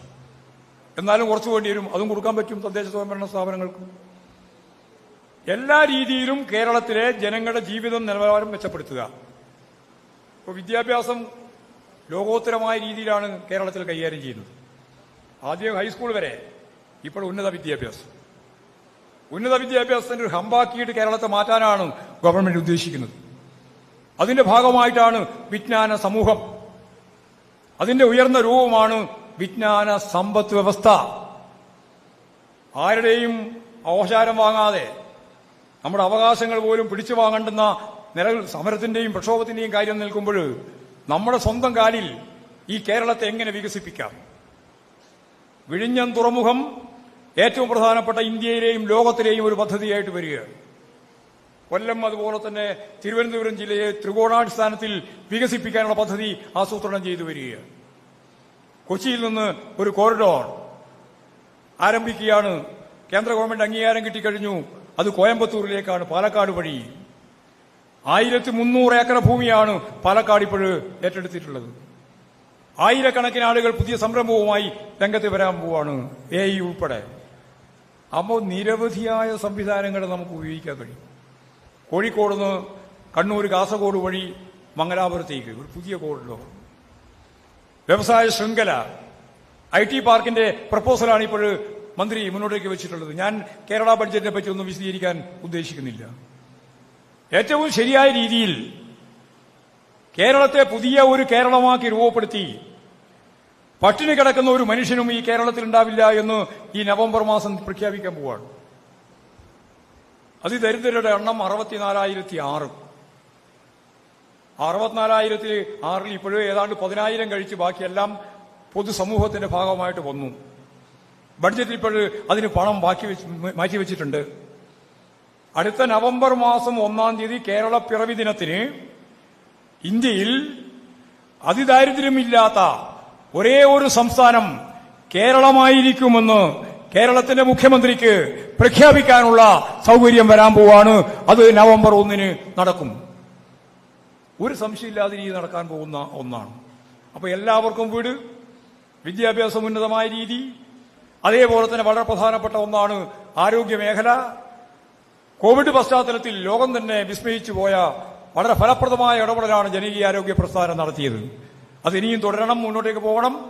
ശരിയായ ദിശാബോധത്തോടുകൂടി ആ മേഖല നമ്മളിപ്പോൾ കൈകാര്യം ചെയ്യാണ്, ഉയർന്ന തോതിൽ, ഉയർന്ന രീതിയിൽ. അപ്പോഴ് മൗലികമായ ഈ പ്രശ്നങ്ങളെല്ലാം നമുക്ക് കേരളത്തിൽ പരിഹരിക്കാനാവും. 62 ലക്ഷം ആളുകൾക്ക് 1,600 രൂപ പ്രകാരം നമ്മളിപ്പോഴും പണം കൊടുത്തുകൊണ്ടിരിക്കുകയാണ് പെൻഷനായിട്ട്. ജനങ്ങളുടെ ജീവിത നിലവാരം മെച്ചപ്പെടുത്താൻ സാധിച്ച ഈ എല്ലാ സംവിധാനങ്ങളും ഉപയോഗപ്പെടുത്തിക്കൊണ്ടാണ് നമുക്ക് യഥാർത്ഥത്തിൽ മുന്നോട്ടേക്ക് പോകാൻ കഴിഞ്ഞിട്ടുള്ളത്. ഞാൻ ഇനിയും കൂടുതൽ വിശദീകരിക്കാൻ ഉദ്ദേശിക്കുന്നില്ല. നമുക്ക് കൃത്യമായി ഈ വികസന പ്രക്രിയയെ മുന്നോട്ടേക്ക് നയിക്കാനാവണം. കേരളത്തെ ഒരു 20 കൊല്ലം കൂടി കഴിയുമ്പോൾ സഖാവ് പിണറായി പറയുന്നത് പോലെ 400 കൊല്ലക്കാലത്തെ വളർച്ച നേടിയ വികസിത രാജ്യങ്ങളുണ്ട് ലോകത്ത്. ജനാധിപത്യ വിപ്ലവത്തിലൂടെ 400 വർഷമായി, ഫ്രഞ്ച് വിപ്ലവം മുതൽ ഇങ്ങോട്ട് നോക്കിയാൽ ഈ 400 വർഷക്കാലത്തെ വളർച്ച നേടിയ വികസിത രാജ്യങ്ങളിലെ ജനങ്ങളുടെ, അർദ്ധവികസിത രാജ്യങ്ങളിലെ ജനങ്ങളുടെ ജീവിത നിലവാരത്തിലേക്ക് കേരളത്തിലെ ജനങ്ങളുടെ ജീവിത നിലവാരം ഉയർത്തുക എന്നതാണ് നവകേരളം കൊണ്ട് കേരള ഗവൺമെന്റും ഇടതുപക്ഷ ജനാധിപത്യ മുന്നണിയും ഉദ്ദേശിക്കുന്നത്. ആ തലത്തിലേക്ക് കേരളത്തെ ഉയർത്തണം. ആ ഉയർത്തുന്നതിനു വേണ്ടി നമ്മുടെ സ്വാധീനം, നമ്മുടെ ശക്തി നല്ല രീതിയിൽ മുന്നോട്ടേക്ക് കൊണ്ടുപോകാനാവണം. ഇടതുപക്ഷത്തിന്റെ സ്വതന്ത്ര സ്വാധീനം ഉണ്ടാവണം. വരാൻ പോകുന്ന തെരഞ്ഞെടുപ്പ് എന്ന് പറയുന്നത് വളരെ പ്രധാനപ്പെട്ടതാണ്. തദ്ദേശ സ്വയംഭരണ സ്ഥാപനങ്ങളിലേക്കുള്ള തെരഞ്ഞെടുപ്പിൽ ഇപ്പോഴും രൂപപ്പെട്ടുകൊണ്ടിരിക്കുന്ന SDPI, ജമാഅത്തെ ഇസ്ലാമി, ന്യൂനപക്ഷ വർഗീയതയുടെ, ഭൂരിപക്ഷ വർഗീയതയുടെ കൗണ്ടർ പാർട്ടാണ് ഇത് രണ്ടും. ഇസ്ലാമിക രാജ്യം വേണം എന്നാണ് ജമാഅത്തെ ഇസ്ലാമിയുടെ വാദം. കഴിഞ്ഞ 2019 തെരഞ്ഞെടുപ്പിലും 2024 തെരഞ്ഞെടുപ്പിലും ഈ പറയുന്ന വിഭാഗങ്ങളെല്ലാം UDFന്റെ സഖ്യകക്ഷിയായി, കോൺഗ്രസ് ഗുണഭോക്താവായി ഈ ലീഗിനെ കൂടി ചേർത്ത് അവരിപ്പോഴും ഈ 2 വിഭാഗത്തെയും ഉപയോഗിച്ചുകൊണ്ടിരിക്കുകയാണ്. അവസാനം പാർലമെന്റ് തെരഞ്ഞെടുപ്പ് കഴിഞ്ഞു, അസംബ്ലി ഉപതെരഞ്ഞെടുപ്പ് വന്നപ്പോ പാലക്കാടും ഇത് തന്നെയാണ് കണ്ടത്. തൃശൂരിലെ തെരഞ്ഞെടുപ്പിൽ 86,000 വോട്ടാണ് കോൺഗ്രസിന്റെ വോട്ട് BJPക്ക് അനുകൂലമായി ക്രിസ്ത്യൻ വോട്ട് ഉൾപ്പെടെ ലഭിച്ചത്. 86,000 വോട്ട്. 74,000 വോട്ടിന് സുരേഷ് ഗോപി ജയിച്ചു. നമ്മുടെ പാലക്കാട് ഈ തൃശൂരിലെ അനുഭവമാണ്. നമുക്ക് 16,228 വോട്ട് കൂടുതൽ കിട്ടി. അതുമാത്രം കിട്ടിയാൽ മതിയോ എന്നുള്ളത് വേറെ പരിശോധിക്കണം. പക്ഷേ അവർക്ക് 86,000 വോട്ട് പോയി, 74,000 വോട്ടിന് ജയിച്ചു. ഞാൻ ഡൽഹി തെരഞ്ഞെടുപ്പിൽ കോൺഗ്രസിന്റെ ചെലവിൽ BJP ഗവൺമെന്റ് ഉണ്ടാക്കുന്നു എന്ന് പറഞ്ഞതുപോലെ കോൺഗ്രസിന്റെ ചെലവിൽ ഇവിടെ തൃശൂര് BJP MP ഉണ്ടായി. അത് വേറെ ആരുടെയും ചെലവിലല്ല, കോൺഗ്രസിന്റെ ചെലവിലാണ്. കോൺഗ്രസിന്റെ അകത്ത് വലിയ കുഴപ്പമായി. ആ കുഴപ്പം പരിഹരിക്കാൻ വേണ്ടിയിട്ട് പാലക്കാട് നിന്നൊരു പ്രസിഡന്റിനെ കൊണ്ടുവന്നു. അവിടെ അതിനേക്കാളും കുഴപ്പമായി. ഫണ്ട് ഉൾപ്പെടെ പിരിക്കുന്നതെല്ലാം മുങ്ങാൻ തുടങ്ങി. എല്ലാ അർത്ഥത്തിലും ഇവിടെ ഒരു പാർട്ടിയില്ലാതൊരവസ്ഥ വന്നു. മുരളീധരൻ പറഞ്ഞു, എനിക്ക് പറ്റിയ അബദ്ധം, ഇതൊന്നും നോക്കാതെ മത്സരിക്കാൻ പോയതാണ് എന്ന് ഏറ്റവും അവസാനം പറഞ്ഞു വെച്ചു. അവിടെ കമ്മീഷൻ റിപ്പോർട്ടിന്റെ ഭാഗമായിട്ട് ഇവരെല്ലാം കൂടി ചേർന്ന് തോൽപ്പിച്ചതാണ് എന്ന് ഇപ്പോഴും വ്യക്തമാവുകയും ചെയ്തു. പക്ഷെ അത് പുറത്തുവിടാൻ തയ്യാറില്ല. രഹസ്യമായിട്ട് പുറത്തു വന്ന വിവരം മാത്രമേ നമ്മുടെ മുമ്പിലുള്ളൂ. കോൺഗ്രസിന്റെ അകത്ത് അതിഗുരുതരമായ പ്രതിസന്ധി ഉടലെടുത്തു. ഇപ്പോഴ് പാലക്കാട് ഉപതെരഞ്ഞെടുപ്പിൽ എ കെ ആന്റണി പറയാണ്, ഞാൻ വലിയ രീതിയിൽ അത്ഭുതപ്പെട്ടു പോയി. എന്തിനാണ് അത്ഭുതം? SDPIയുടെ വോട്ട് 10,000 വോട്ടുണ്ട് എന്ന് അവർ തന്നെ പറഞ്ഞു പത്രസമ്മേളനം നടത്തി. 4,500 വോട്ട് BJPയിൽ നിന്ന് നിങ്ങൾ വാങ്ങി. 3,500 4,000 വോട്ട് ജമാഅത്തെ ഇസ്ലാമിക്ക് അവിടെയുണ്ട്. ഇത് മൂന്നും ചേർന്നാൽ നിങ്ങൾക്ക് കിട്ടിയ ഭൂരിപക്ഷത്തേക്കാൾ കൂടുതലായി. അപ്പോൾ നിങ്ങൾ ജയിച്ചത് വർഗീയ ശക്തികളെ കൂട്ടുപിടിച്ചുകൊണ്ടാണ്. ഇപ്പോഴും മുസ്ലിം ലീഗ് എന്ന് പറയുന്ന പാർട്ടി ഈ ജമാഅത്തെ ഇസ്ലാമിന്റെയും അതുപോലെ തന്നെ SDPയുടെയും തടങ്കൽ പാളയത്തിലാണ്. അതിൽ നിന്ന് മോചനം നേടി മുമ്പോട്ടേക്ക് പോകാനാവുന്നില്ല. ദൂരവ്യാപകമായ ഫലമുളവാകുന്ന രാഷ്ട്രീയ സാഹചര്യമാണ് രൂപപ്പെടാൻ പോകുന്നത് കോൺഗ്രസിലും ലീഗിലും ഉൾപ്പെടെ. അപ്പോൾ കഴിഞ്ഞ പാർലമെന്റ് തെരഞ്ഞെടുപ്പിൽ തൃശൂരും ഇപ്രാവശ്യത്തെ അസംബ്ലി തെരഞ്ഞെടുപ്പിൽ നിങ്ങൾ പാലക്കാടും ഈ മഴവിൽ സഖ്യത്തെ രൂപപ്പെടുത്തിയിട്ടാണ് നിങ്ങൾക്ക് ജയിക്കാൻ സാധിച്ചത് എന്ന കാര്യം നിങ്ങൾ മനസ്സിലാക്കണം. ഞങ്ങളെ സംബന്ധിച്ചിടത്തോളം ഭൂരിപക്ഷ വർഗീയതയെ എതിർക്കുക എന്നുള്ളത് ഞാൻ നേരത്തെ പറഞ്ഞ പോലെ വളരെ പ്രധാനപ്പെട്ട ചുമതലയാണ്. ദേശവ്യാപകമായിട്ട് അതിന്റെ ഭാഗമായ നിലപാടുകൾ സ്വീകരിക്കുമ്പോൾ പരിമിതികൾ കേരളത്തിൽ CPIM-ന് ഉണ്ടാകുന്നുണ്ട് എന്നുള്ളതും ശരിയാണ്. പക്ഷേ രാഷ്ട്രത്തിന്റെ ഏറ്റവും പ്രധാനപ്പെട്ട ചുമതലയാണ് പാർട്ടി ഗൗരവപൂർവ്വം കാണുന്നത്. അപ്പൊ ഇവിടെ കേരളത്തിൽ ഇപ്പോഴ് 18ാം ലോക്സഭാ തെരഞ്ഞെടുപ്പിന്റെ ഭാഗമായിട്ട് ഇപ്പോൾ കോൺഗ്രസ്സുകാർ പറയും ഞങ്ങൾക്ക് ഭൂരിപക്ഷം കിട്ടിയിട്ടുണ്ട് എന്നാണ്. ഇപ്പൊ ഭൂരിപക്ഷം കിട്ടിയിട്ടുണ്ട്. എത്ര? 111 സീറ്റിൽ ഞങ്ങൾക്ക് ഭൂരിപക്ഷമുണ്ട്. കഴിഞ്ഞ തെരഞ്ഞെടുപ്പിൽ നിങ്ങൾക്ക് 123 സീറ്റിലുണ്ടായിരുന്നു ഭൂരിപക്ഷം. 17ാം ലോക്സഭാ തെരഞ്ഞെടുപ്പിൽ 123 സീറ്റിൽ നിങ്ങൾക്ക് ഭൂരിപക്ഷമായിരുന്നു. എന്നിട്ട് ഇലക്ഷൻ നടന്നപ്പോ 99 സീറ്റിൽ ഞങ്ങൾ ജയിച്ചു.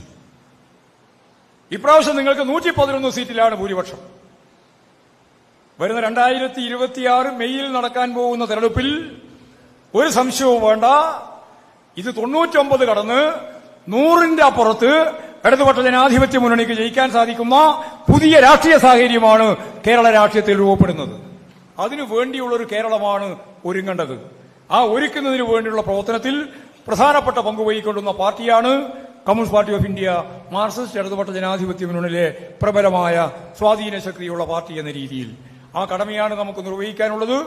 എല്ലാ വർഗീയ ശക്തികളെയും, ഭൂരിപക്ഷ വർഗീയതയെയും ന്യൂനപക്ഷ വർഗീയതയെയും ശക്തിയായി എതിർത്തുകൊണ്ട് ഒരു പുതിയ മതനിരപേക്ഷ ഉള്ളടക്കത്തോടെ നമുക്ക് രാജ്യത്തെ മുന്നോട്ടേക്ക് നയിക്കാൻ സാധിക്കത്തക്ക രീതിയിൽ പാർട്ടിയുടെ കരുത്ത് വർദ്ധിപ്പിക്കാൻ സാധിക്കുന്ന ഒരേറ്റവും പ്രധാനപ്പെട്ട ഒരു നാഴികക്കല്ല് തന്നെയാണ് ഈ സമ്മേളനങ്ങൾ എന്ന് മനസ്സിലാക്കാനും ഈ സമ്മേളനം അതിനടിസ്ഥാനപ്പെടുത്തി ആ ചരിത്രപരമായ ദൌത്യം നിർവഹിക്കാൻ സാധിക്കത്തക്ക രീതിയിലുള്ള ഗൌരവപൂർണമായ സമ്മേളനമായി മാറുമെന്നുള്ള പ്രതീക്ഷയോടുകൂടി ഈ സമ്മേളനം ഔപചാരികമായി ഉദ്ഘാടനം ചെയ്തതായിട്ട് അറിയിച്ചുകൊണ്ട് ഞാൻ എന്റെ വാക്കുകൾ ഉപസംഹരിക്കുകയാണ്.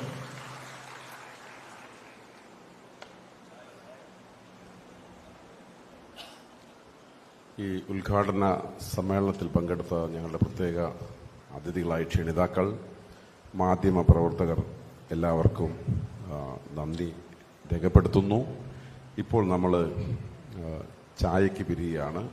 കൃത്യം 15 മിനിറ്റ്. അപ്പോൾ നമുക്ക് 12 മണിക്ക് വീണ്ടും സമ്മേളനം പുനരാരംഭിക്കാവുന്ന വിധം ചായയ്ക്ക് പിരിയുന്നു.